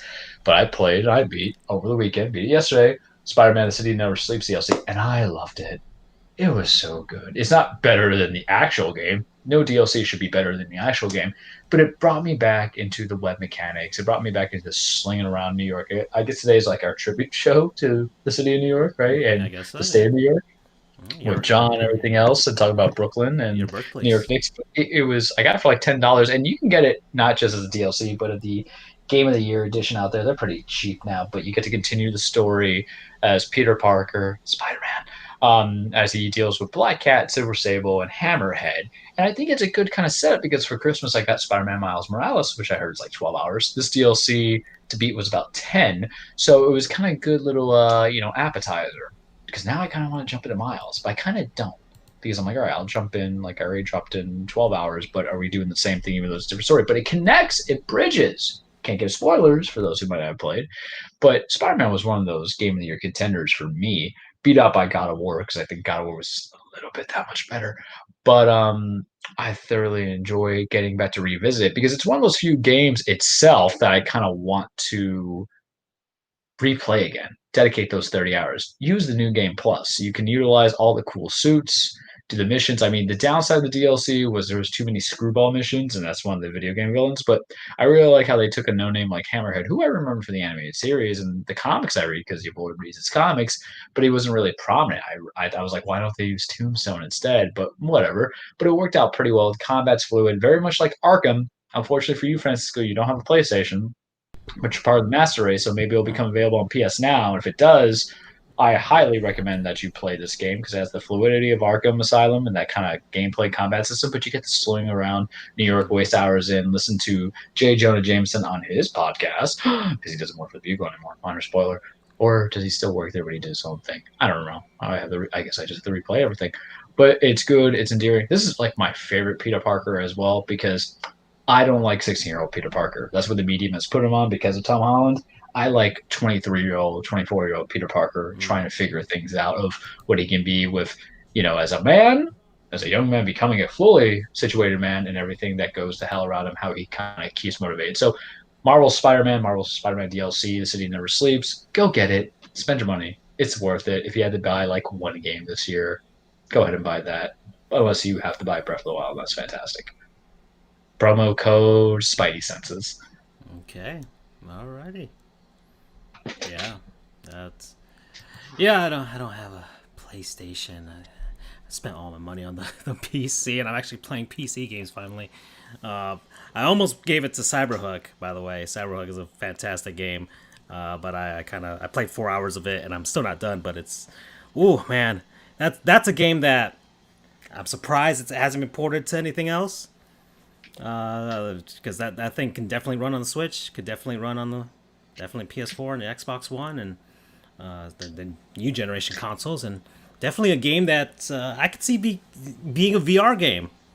It's first person. Could be licensing rights for a bit. You know how it is. I don't know. It's an indie game, I would assume. I think it's an indie game. I got it free on Amazon, but sheesh, man. You know what? Screw it. Quadruple non-sponsors. Let's go. Come on now. All right, I'm going to do the Cyberhook. You got two, I got two. Cyberhook, video games. All right, one for John, one for Andrew. There you go. Yeah, exactly. So Cyberhook here. Let me just go to the Steam page here, show it off there. But if you do have Amazon Prime, I think it's still free. If you have a PC, go and get it now. This is a really good game. Oh man. Were you hooked on it? I played it for 4 hours straight. on the first night. I haven't beaten it yet, but yeah, man, this is, you know what it is? It's first person. It's got that 80s kind of vibe to it with the you can see the trailer here actually. Yeah, there you go. The trailer going on in the background. It's got that 80s vibe to it. very Tron-like in a way. But it's I don't know if anybody remembers Bionic Commando. Of Or course. And then they made Bionic Commando Remastered for yeah, 360. exactly. Or even Metroid. Even Metroid, because, Samus has a grappling beam. It's basically that, but hey, do you want to speed run levels like that? So you're watching it now, and yeah, you can go fast, man. The main character goes fast, like gotta go fast. Sonic the Hedgehog fast. Yeah, just seeing the leaderboards, it's amazing. People are finishing these levels with that time, with the time that they're showing there, but the game allows for a lot of freedom and creativity. So you have all these platforms here. You can see, I guess I'll describe it for the podcast. You have these solid platforms there, and you can grapple onto them and pull yourself in and try and traverse the levels in this, big platforming landscape. So it's platforming, it's speed running. There's some shooting mechanics in there too, but it's not really that in depth. There's, I think, only one level I've encountered that had enemies in it. Aside from that, but the beauty of this is you can slow down time for like a short amount of maybe 10 seconds, which allows you the time to figure out where you are at, plan out what you're gonna latch onto next, and then go from there. So that's part of the beauty of it. Of course, it kind of reminds me of Mirror's Edge. Yeah, that's another yeah, kind of parkourish type of thing. Except it's just hooking. Yeah, it's just exactly. There's some levels you'll have like these death spaces that you can't land on them, or else it's game over. You have to start over from the beginning. But it is just the thrill of. It's the first person perspective too. I think if this was like a third person game, I probably wouldn't be feeling that thrill. But it's the first person perspective. You get a lot of creativity. You can make up for your mistakes. You can kind of move around the levels as you please for the most part, which allows for a lot of creativity, and I like that. And plus, it was free. And listen, it's free on Amazon for now, limited time. But if not, it's on all of the major downloadable PC platforms. Steam, it's $15. Steam, it's on GOG, it's I don't know what other ones, itch.io. And I gotta tell you, man, $15, I played it for 4 hours. I don't think I'm even close to being done. There's probably I think maybe I'm probably like 4 hours of gameplay, and that's me just trying to beat levels and not really trying to aim for high scores or anything like that. Yeah, $15. I could see it. If it's anything lower than that, definitely get it. Because and indies always kind of drop the 10s, my safe. That's how much also. How I got Guacamelee. Yeah, and that's a game. Yeah, there's always sales. There's always going to be a sale. There's a demo right now. Try it out for yourself. If it's definitely going to be, if it's my jam, it's definitely going to be your jam. Promo code Cyber Metroid, whatever you want to call it, Cyber Metroid, because I love the grappling hook mechanic in Metroid Prime, and all the Metroid Prime games, 1, 2, and 3, especially 3, because it had the Wii remote and you could jerk people with Henry Handy, everybody, if you want to get the T-shirt. Titan season is over, but yeah, you can. The mechanic with the nunchuck, you can pull off the armor or shields from enemies in Metroid Prime. Oh man, I hope Metroid Prime 4 has stuff like that with the Switch Joy-Cons. Anyways, yeah, man, that's woo. Oh man, that game was fun, man. This game is really fun. Definitely, yeah. Please port this to all the other consoles. By the way, whoever made this, Graffiti Games. There you go. All right. Well, Charles, we're gonna move on. NFL playoffs. Let's get to it. Let's do it. Sports time. Mm-hmm.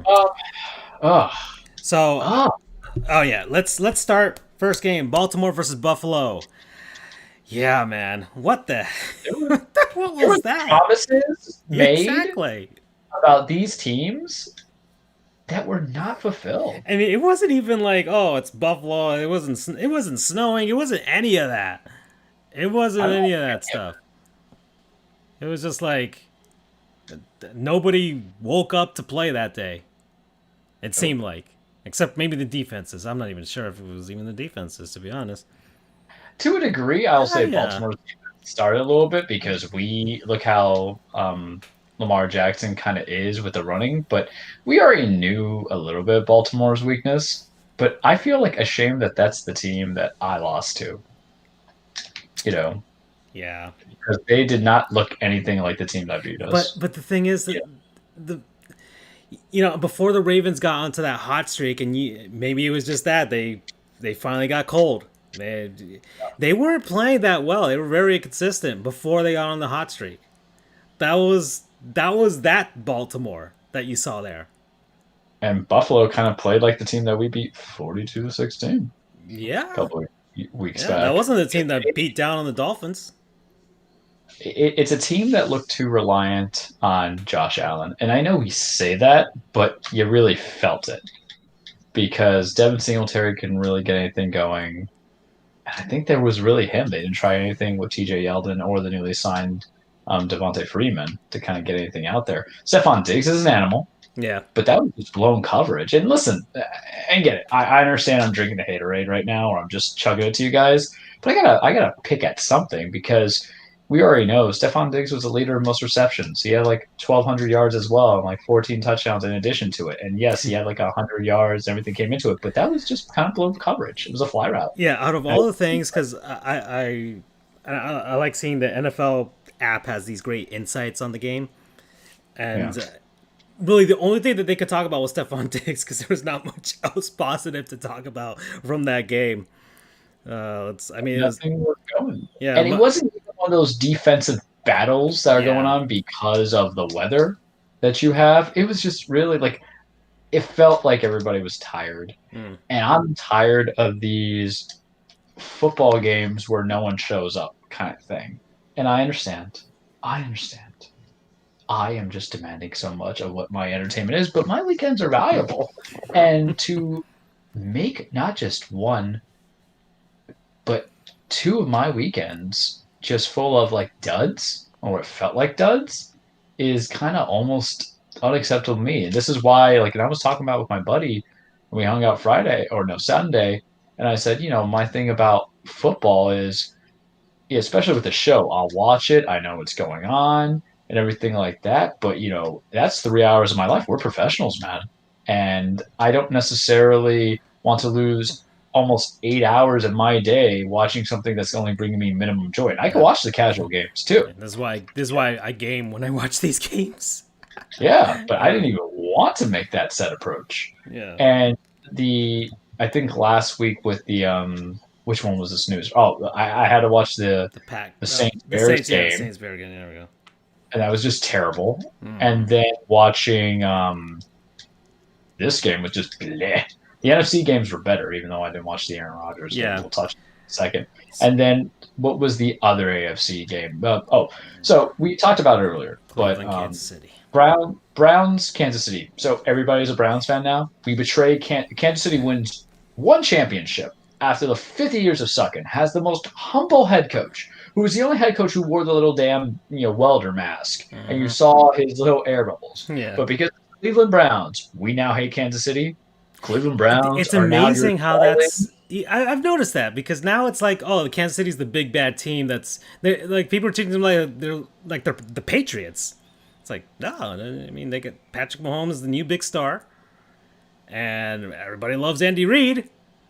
Nobody's hating on him, but now it's like, oh yeah, Kansas City's too powerful. It's just gonna be them, and it's like, this is only the second year of Yeah. since they And won you the championship. And you saw the hyenas come out, man. When Mahomes went down, Yeah.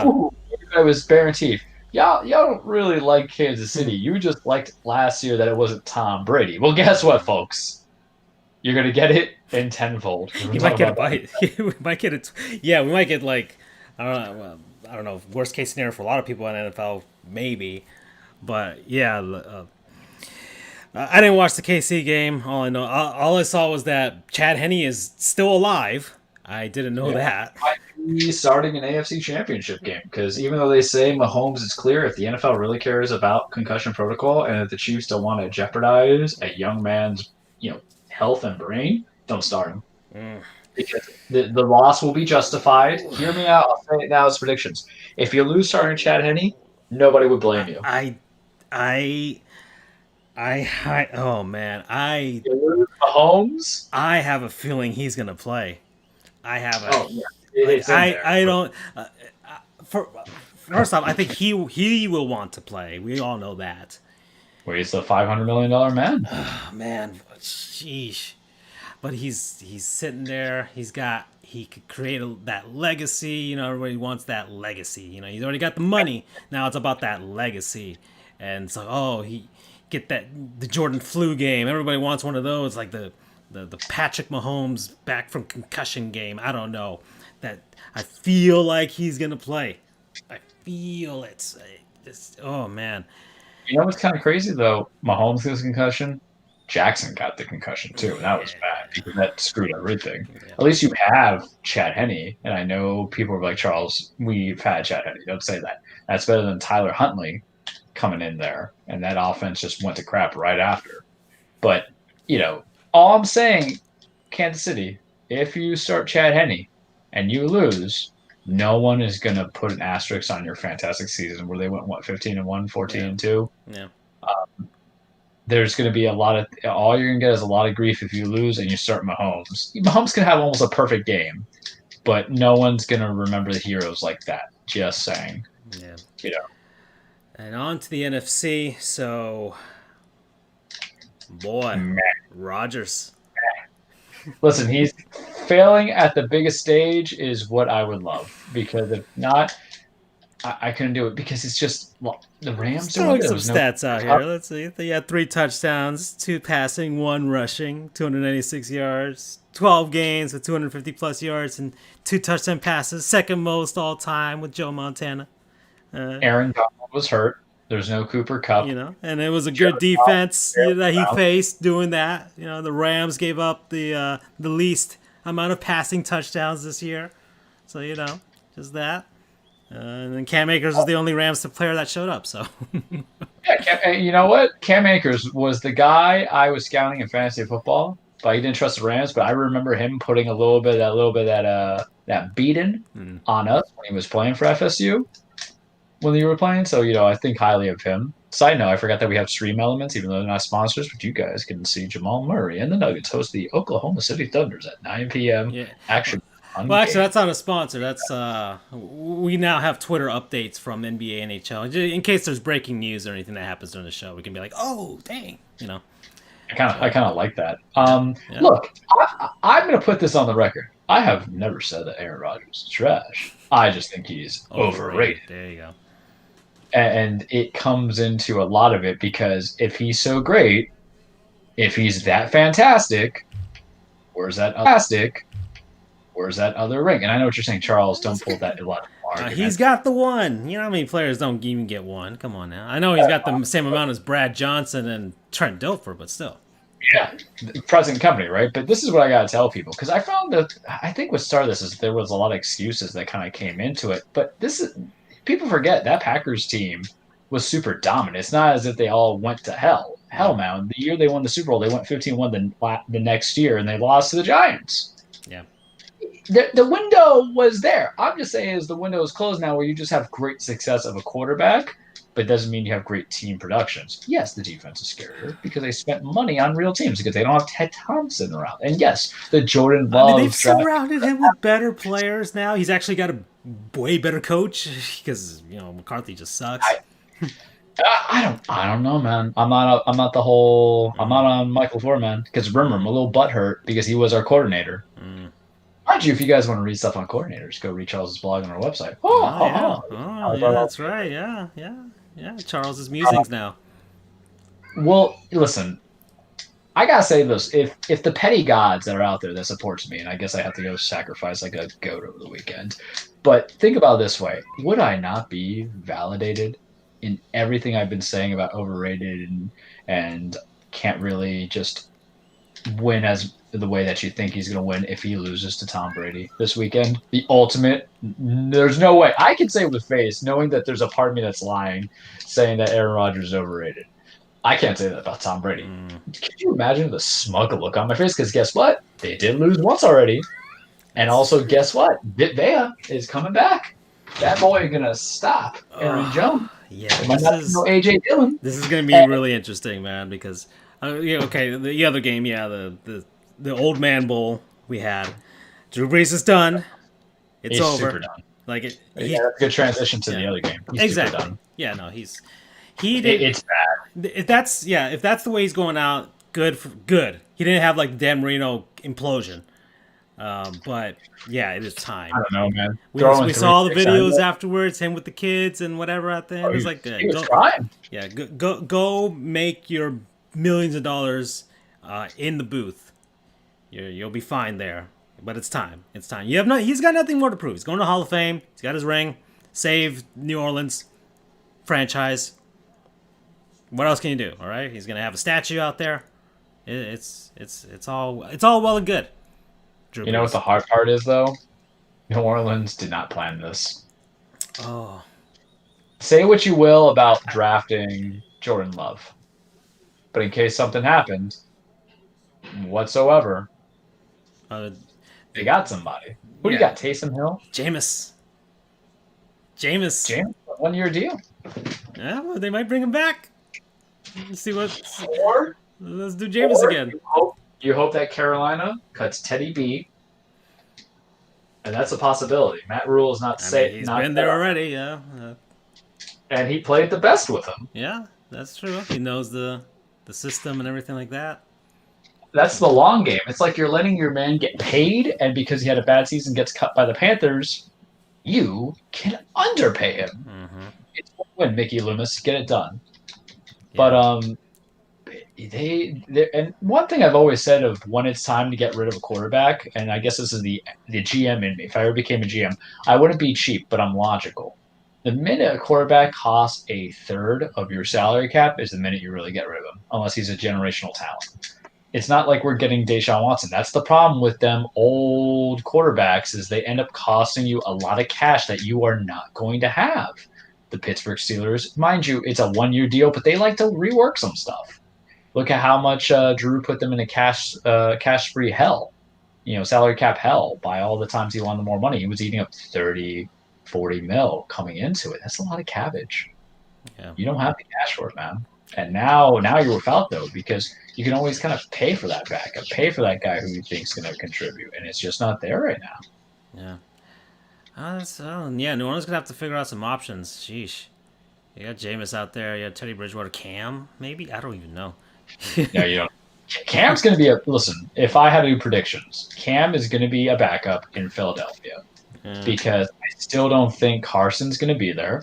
I think that relationship's irreparable, even if they filed him. And I think that what's happening is Philly's going to see some suitors because there's, we don't know if Phillip Rivers is coming back, but, Frank Reich coached Carson Wentz. There's a lot of an appeal there. And I don't think Carson's that guy where Philly can say no to, I don't think they would say no to any trade. I'll tell you right now, to lead it to the other thing, Deshaun Watson's not going anywhere. Stop reading the gotcha news. Stop it. Stop reading the and I like Adam Schefter. Stop reading the Adam Schefter reports where they go and they say, oh, hey, sources say that this is really the last time. The NFL is not the NBA where a star forces himself out there. The last quarterback that I can recall that put himself out was Carson Palmer when he was with the Cincinnati Bengals, and he was like, I'm going to retire. He didn't want to go to that team.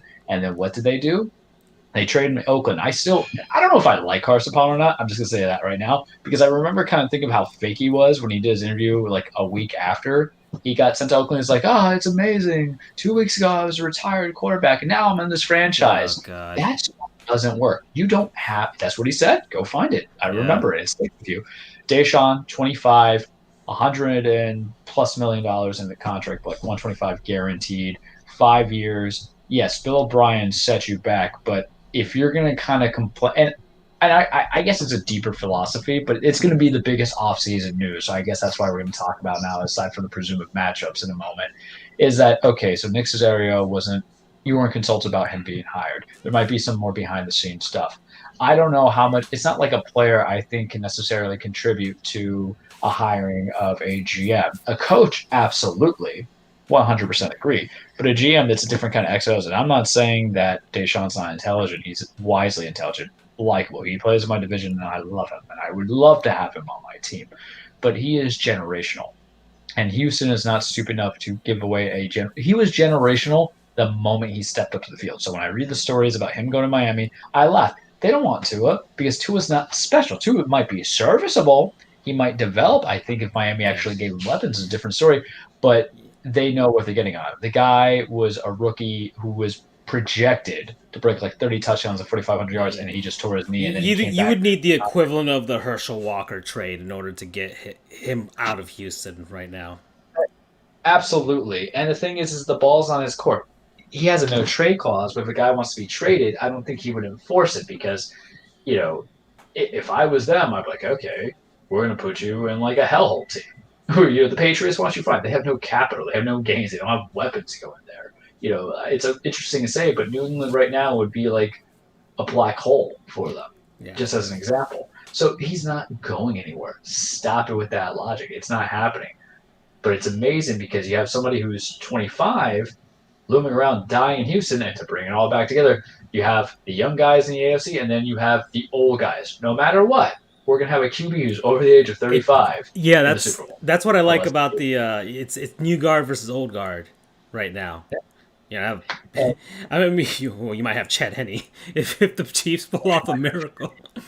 And it's all different styles of play too. That's what I appreciate most about it. Yeah. You have the AFC. You have two big arm guys, but Josh Allen runs much more. Yeah. I mean, Josh Allen's really like Steve McNair, and I kind of admire the hell out of that. I said that to my friend the other day. He's like, yeah, I kind of see it because I remember his MVP season that he co-shared with Peyton. I think it was 2003, 2004.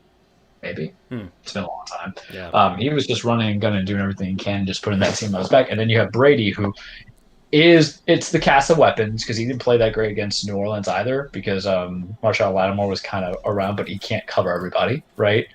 And they have Gardner Johnson was the other one. And then you have Aaron Rodgers, who really is just him to Devontae Adams. But Devontae Adams kind of shut down a little bit. I mean, it wasn't as amazing and aspiring, but you got to be weary of that too. So I want to see what that kind of leads us to.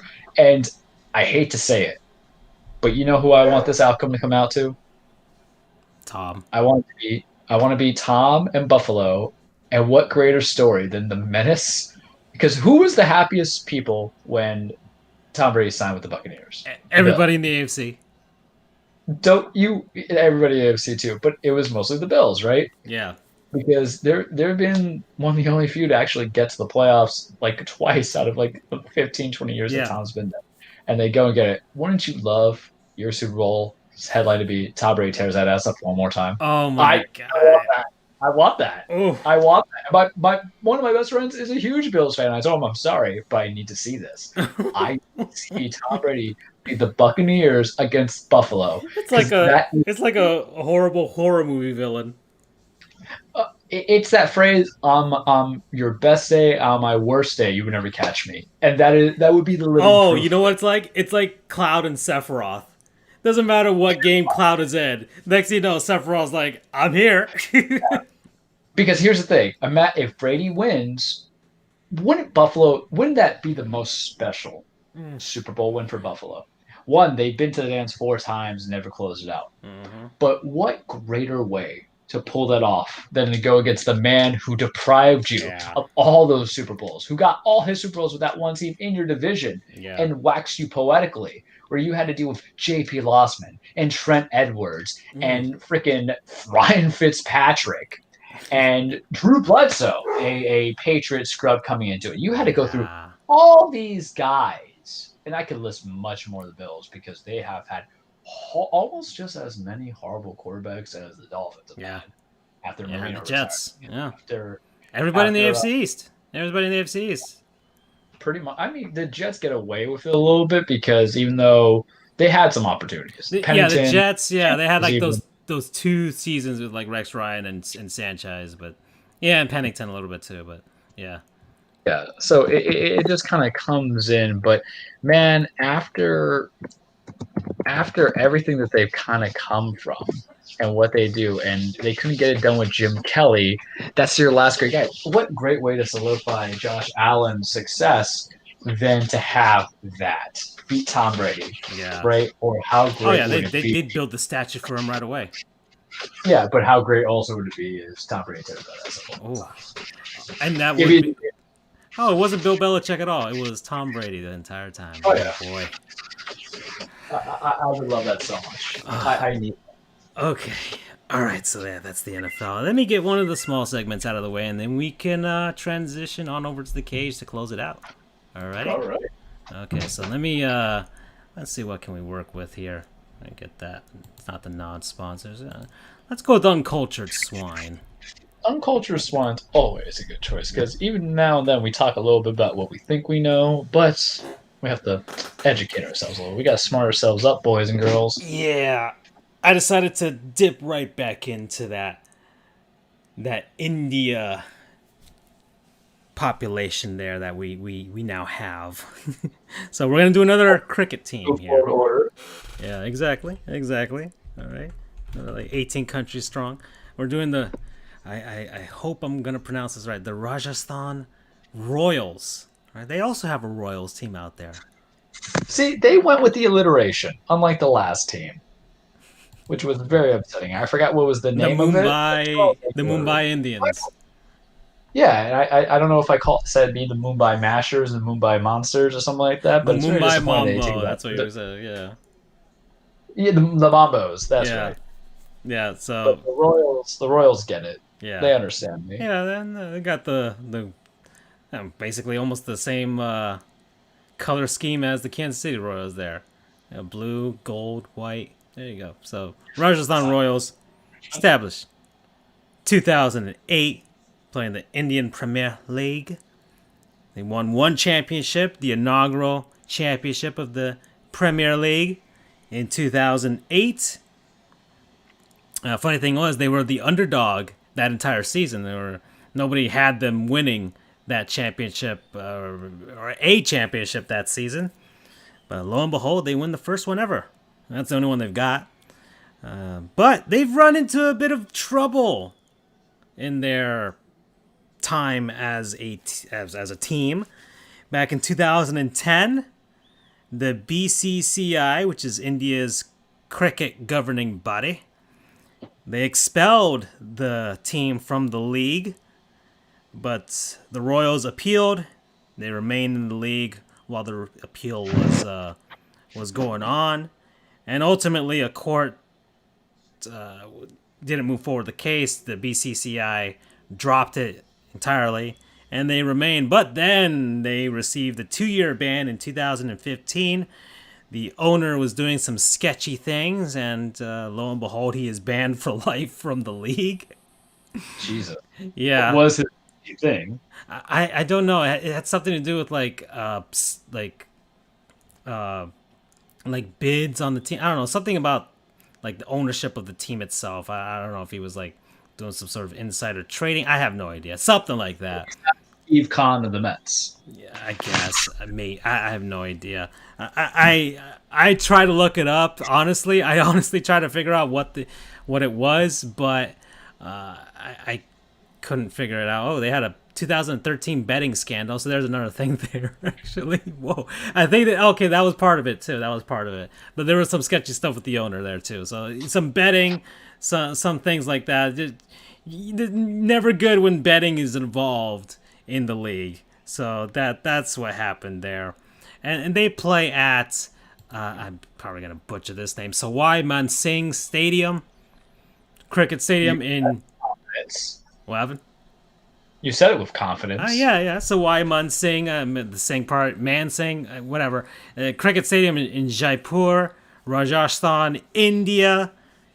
Seats about 30,000 people. Opened in the very nice year of 1969. That's all I could. That's all I could say about that stadium. They hosted one Test and 19 ODIs. I have no idea what those are.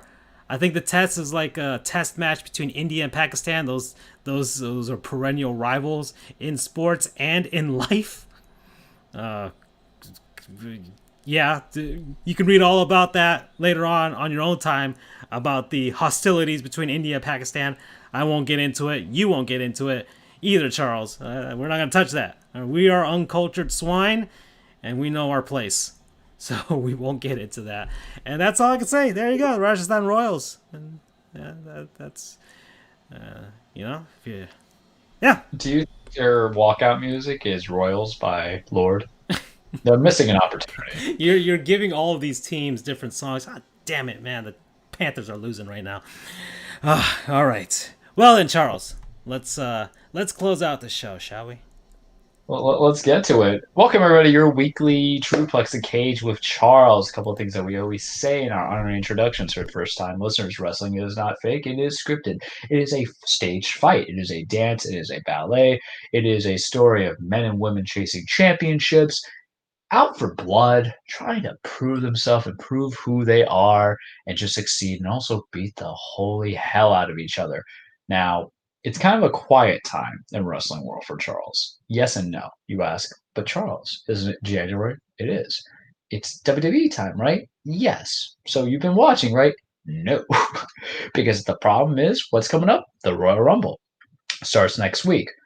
We're going to do this show a little bit differently because it's kind of quiet, a little bit of wrestling. So I'll have my own little learning goof around Culture Swine. Royal Rumble. What do we know about it? Because I always do a men's and a women's of it.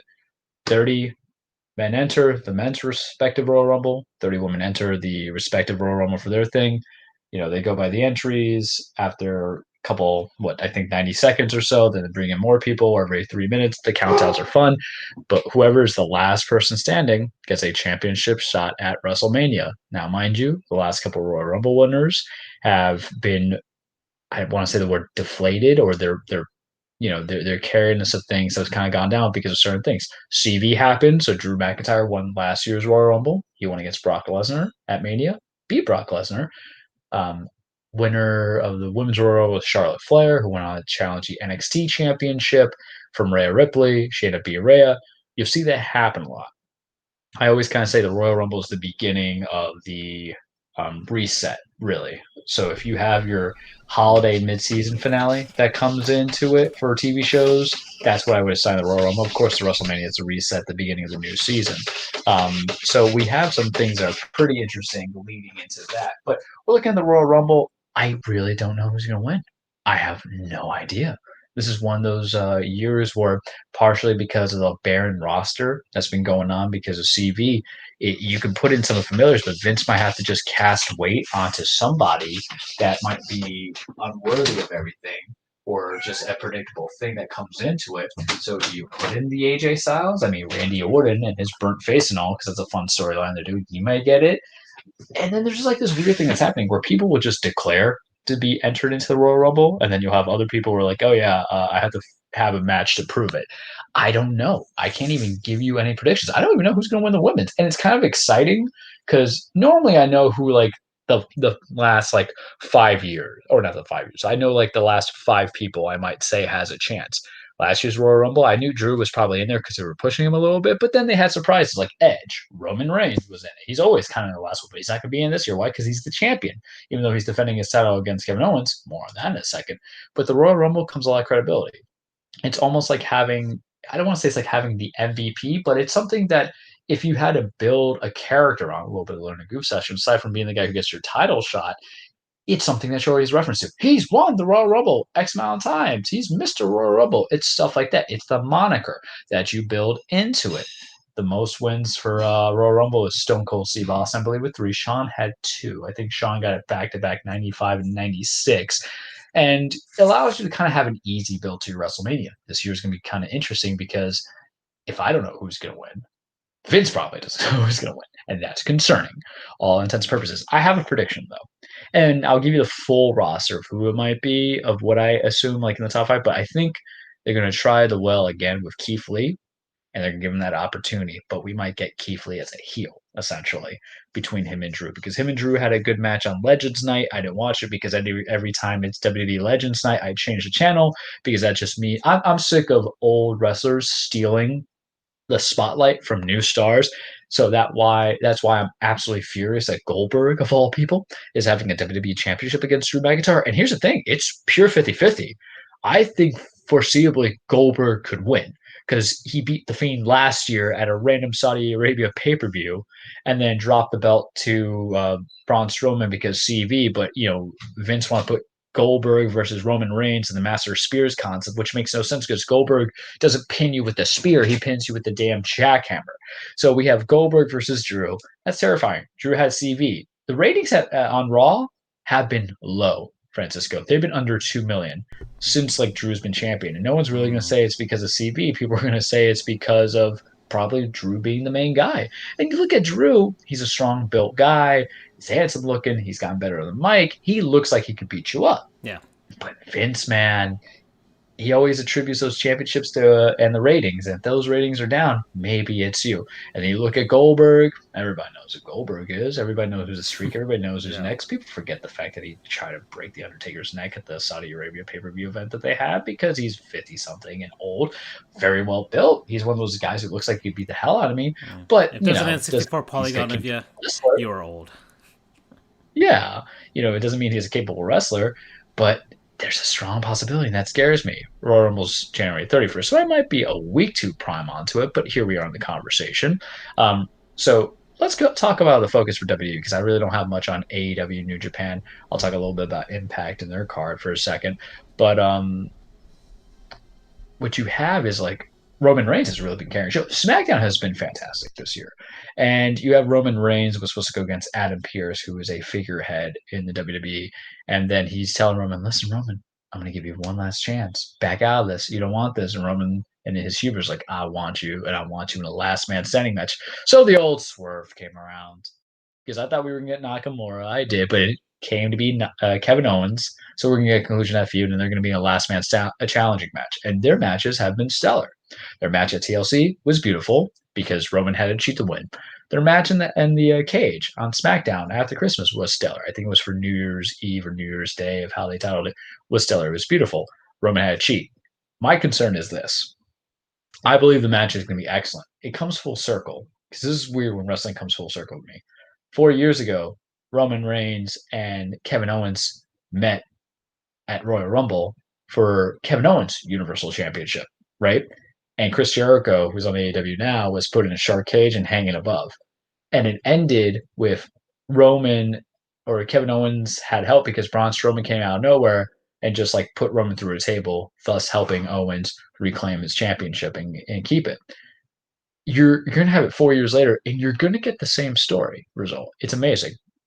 I know Owens is going to lose. I don't think Vince has the balls to pull that trigger, even though I think he should, because Owens should be the end game, because how they've done this feud, how Owens has kind of put himself out there, it feels like a new Steve Austin, and that's what they really kind of need, because even though you can create new talent, I know what you're saying, Charles, you always say create new talent, but you can always create a evolution or a rebirth of a character, I would say.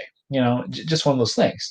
The Undertaker, Bray Wyatt, there was always that kind of weird connection, just the way the mindsets are. The wrestling skills are different, but Steen, that's his old Indies name, because I've been watching the Ring of Honor stuff. Owens even does the stunner, man. You could have it, because what greater way to bring down the franchise with someone who's the anti-franchise? I don't think Vince is going to do it. But it's going to be a last man standing match. But I think the results are going to be similar from 4 years ago, because somebody, and it's not going to be Jay, Roman's cousin, who comes out and helps Roman win this last man standing match. It'll probably be Jimmy, the other cousin, who's a twin that they're tag team to the Usos, and they'll be back at full strength. And you can run that till probably SummerSlam. But I'm amazed that it mirrors like that. It's great. I think it was all incidental, or maybe Vince does have a plan. The rest of the card is kind of underdeveloped. I'm figuring that Randy and The Fiend are going to go on to Mania, which is fine, because full story comes to a close, or all comes full circle, because Bray and Randy went against each other at Mania a couple of years back, about 3 years ago, for WWE Championship. Now there'll be no title, but you can always have it back and put. I always like Bray getting his credibility. I like him getting his rub. I like him succeeding. It would be beef. Chef's kiss. The women's titles, I don't think have really kind of been put out there. I don't know who Sasha's going against. I don't know who Asuka's going against. I know we utilize Asuka, just merged titles. Same thing with the SmackDown Tag Team Championships. Raw Tag Team Championships. Riddle and Bobby Lashley, it entertains me. It cracks me up. It's stupid, and I like it. But right now is not really the time where I watch all Raw, because when I talk about the Royal Rumble bill lacking is that you're not bringing in a lot of blood feuds, man. You're not bringing in a lot of title feuds. Right now, the only things that are invested are obviously The Fiend and Randy, but we know that's going to go past Royal Rumble. But we kind of know what's going to happen is that Bray's going to come back as the Fiend character and probably screw Randy over in the Royal Rumble. That's a natural building to a bigger storyline at Mania, basically the Road to Mania. And the only other storyline that we care about is Roman and Owens, because with Drew, it's just kind of been like, I'm gonna beat you, Goldberg. And Goldberg's like, I'm gonna beat you, and I'm like, someone beat me to death because I can't watch that match, and I have to watch that match. That's what's terrible. And I will text you and Andrew and be like, Goldberg just beat this man. Oh yeah. How the hell did that happen? And I'll be crying because I do that every time when there's a crazy reaction. Over in other happy worlds, New Japan, they're still setting up everything to new beginnings. Everything's kind of slow right now, but I believe their pay-per-view is January 30th. I expect Sonata and Kota to put on an excellent match. Everything else is weird. I don't know how I feel about Shingo Takagi versus Hiroshi Tanahashi for the Open Neverweight Championship. I think it should be a banger, but what are we doing with the ace, man? I think it's time to kind of make him into a bad guy. 20 years in the business, you're allowed to do that. Or at least have him challenge up to Kota and get something going on there. There's some history. Him and Kota were a tag team a couple months ago when they were trying to go for the World Tag Team Classics, but I'm interested to see what they're doing there. I'm trying to figure out what they're going to do with the Bullet Club, and that's very relevant to everything we're about to talk about. So the Bullet Club, to learn a goof segment, is a stable created from New Japan, originally with Finn Balor, Prince Devitt over there, who is on NXT but is also in WWE, and came up with Carl Anderson, and then included a lot of other guys that are everywhere. AJ Styles was in it, Kenny Omega was in it, the Young Bucks were in it, Adam Hangman Page was in it, Adam Cole was in it. So many people are in, the Bullet Club. It's like, the joke of like Stifler's mom, that kind of joke. Think about it like American Pie. But now the leader of Bullet Club, Jay White, is supposedly leaving. Can't see him with quotation marks, but I really think that's a storyline. It's a work, because remember, who joined Bullet Club? Evil. What did Evil do? Won the championships. Lost them, of course, back to Tetsuya Naito, but it happens, right? But then we have, Jay White, who was not successful when he challenged Kota in the second night of Wrestle Kingdom 15. So maybe this is actually like a real storyline being developed of like, let's destroy the stable from within. They already tried a couple years back, about a year and change to the day, when Tamatanga Tamalau, Bad Luck Fail, and then Haiku, of all people, because he's related to them, of course, were called the, what do they call them? They're not the OGs, but they call themselves the OGs, but the cleaning crew, or this, whatever. There was something that will come to me because I haven't thought about it, but now I think about it. But basically, they were taking out the dead weight, right? So now they're bringing maybe the whole like Jay White versus Evil storylines can come to a head, and they'll do something to dissolve the Bullet Club. But then we took a very interesting turn, because last Wednesday, remember how I talked about Kenny Omega and the Young Bucks, and then Carl Anderson and Luke Gallows, the Good Brothers, and how they're all together in Bullet Club? Last Wednesday was interesting because in AEW world, it was supposed to be Kenny Omega teaming up with the Young Bucks to go against whoever or whatever, to go from, to beat up some dudes, because the Young Bucks turned heel again. They've been going left, right. It's like flipping a coin of good guy, bad guy. Hiroki Goto is good, by the way. I should send you. Tomohiro Ishii, Stone Pitbull is like fantastic. I love it. He's like 42 years old. He beat the hell out of all of us. Bringing it back, because I'm going off on a tangent here. But so at the end of Dynamite, what happens is it wasn't the Young Bucks that come out. Kenny has Anderson and Gallows come out. Young Bucks like, what the hell? And then at Hard to Kill, TNA or Impact's pay-per-view, it was the main event. Kenny Omega and the Good Brothers teamed up to go against Rich Swann, Moose, and then Chris Sabin, because Alex Shelley was out, so they could have Motor City Machine Guns. And Kenny was coming out with an orange Bullet Club shirt.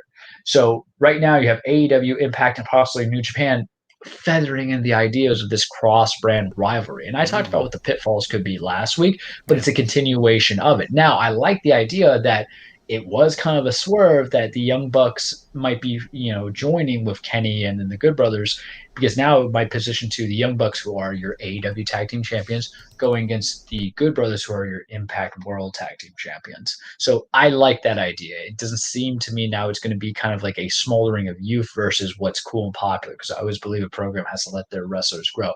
What we're doing in New Japan, though, is what if we fracture it all and we have like a multi-organizational allegiance? It's like a proxy war for true leadership of the Bullet Club. It's probably the most invested that other people will be outside of the WWE who are casual fan base. I'm like amazed by it.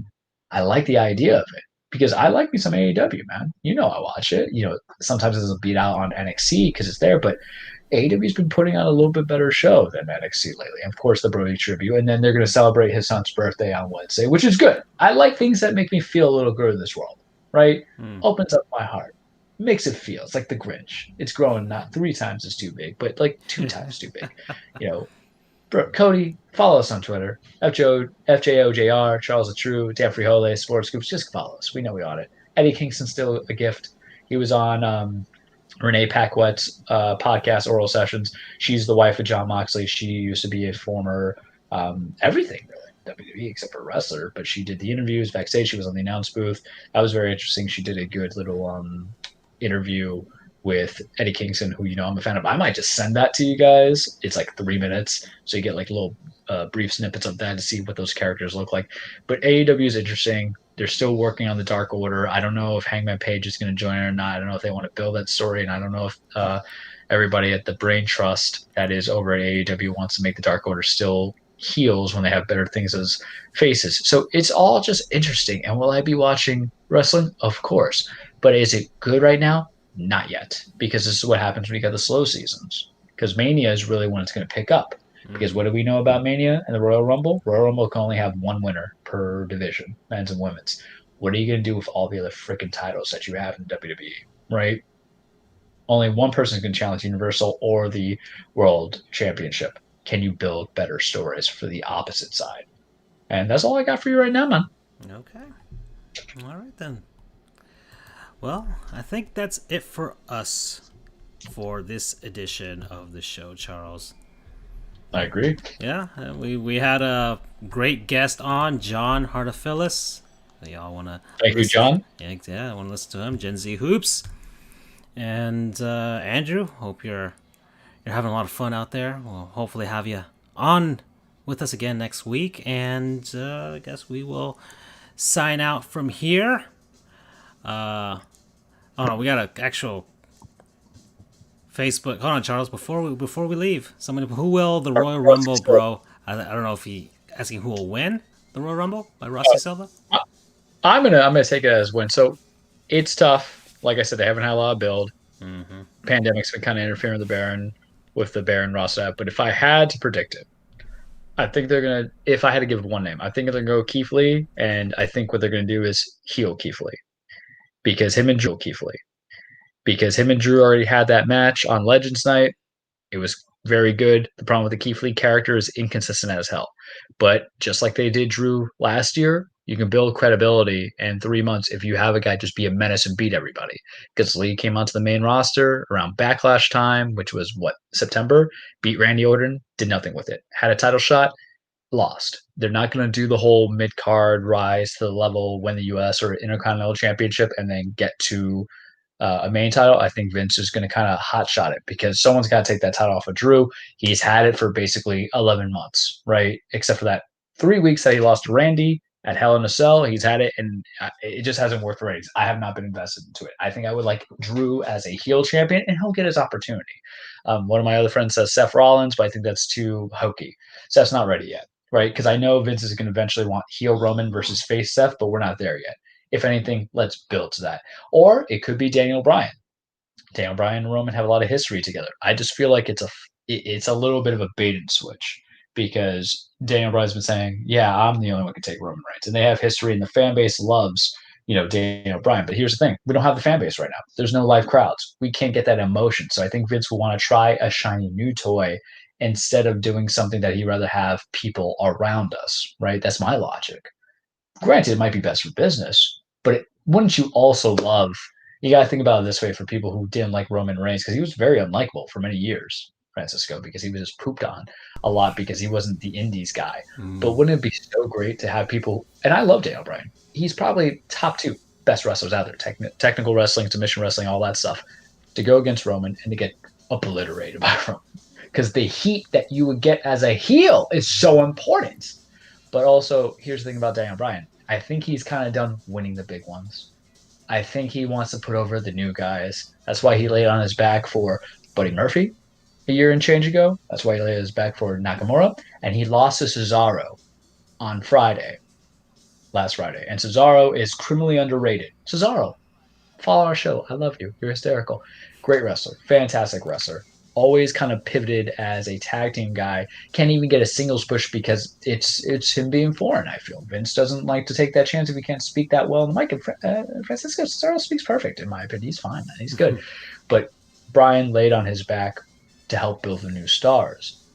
What is the message that doing if you're putting that as your Royal Rumble winner? So my prediction, if I have to give you two, yes, I would say Keith Lee. Maybe he challenges Roman instead of Drew. That's a good swear because you don't have to specifically challenge the guy that you win on your brand. Have him go to SmackDown, if anything. Or it could be Daniel Bryan, and we'll see where that comes of that. But as long as the story is good. Because Lee, remember, they got to make him into a monster again. They got to make him to a juggernaut. This was the guy who held not one, but 2 championships in NXT at the same time. North American champion, had a great run, and he had the NXT title, and then he lost to Karrion Kross, who's back, by the way, and I love it. But then you have Daniel Bryan, who he knows he's on his last legs. He's saying that he can go back to being a part-timer. He's going to work on creative. So maybe you want to give him one last shot. But what do you accomplish in having him win the Royal Rumble just to win at Mania again? Because he already did that before in the triple threat between Randy Orton, Batista, and him. And I think it was WrestleMania 28, but I got to really look back into it. The match was great. He wrestled twice that night, though. So what are you doing given the rope? Because it's not like Austin, who challenged Rock a couple of years in a row, and it's not like Shawn, who is Mr. Back-to-Back, and I believe failed the first time. Or did he beat Psycho Sid? But did he beat Psycho Sid at Royal Rumble? It's too much wrestling. Yeah. Or, and then go against the Iron Man match against Bret Hart because they already had that built-in history. Gotta make it work for the story. So Keith Lee, make him to a juggernaut, but what are you accomplishing with Daniel Bryan, who's trying to build all these new stars by giving him moments that he's already had his WrestleMania moment? I don't think he accomplished much. If anything, if you want to give somebody a WrestleMania moment who has short time in his career, you give it to AJ Styles. I think he's only got 2 years left on his contract. He's going to retire afterwards. He's 43. He was the one who did the GIF, the one who caught the guy and hit the finisher that I sent you because he got Ricochet. Yeah. Mm-hmm. I'm so high on him, it's ridiculous. And I think to capitalize him is to give him his Royal Rumble win and give him his main event at Mania that doesn't suck. Because he put on the best match with Shane and that Mania. His match with Shinsuke was fine, but not the best that he could do. So if you give him something, and him and Drew already feuded, and they had a great TLC match, you can continue it there, or you can have him revisit against Roman, if anything. Because really, it doesn't matter about guys being on brands for a short amount of time. Just make the match happen. That's really what I got for you. Okay. Oh, follow-up question. Can Edge compete in the Rumble? He could, but he got hurt with the tricep story.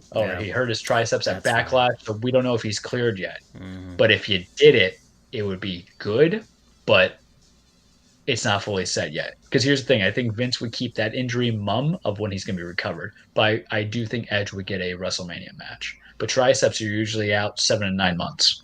Yeah. Yikes. And that's Freddie said. He's old, so do you want to give him a title? I might give it to Goldberg, right?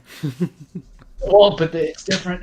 Okay, and you want to know why it's different? Mm-hmm. It's because Goldberg, he's only contracted for a couple times a year, so you can give him a title in a short distance of time. Because when he won, and I'll keep it at this because I know we still a lot of time. Goldberg beat Kevin Owens at Fastlane, right? Won the Universal Championship. The only other match he had prior to that, besides entering the Royal Rumble and being eliminated by Undertaker, was Brock at Survivor Series in a 90-second match. So he wins it at Royal Rumble. Oh, I'm sorry. He wins at Fastlane, loses to Brock Lesnar at that WrestleMania. It's a short time frame for story purpose. Vince is sadly smarter than the average bear when it comes to that. Okay. All right. So an extended cage there at the end. Well, that was fun. Nice. We got some questions. Thank you, Rossi, for throwing those questions out to our guru, Senor Charles. And we're out, though. That's it. We're 2+ hours. See everybody. We'll see you for next week's episode, number 90. We're almost there. Almost to 100. Almost there. Ciao. Take care.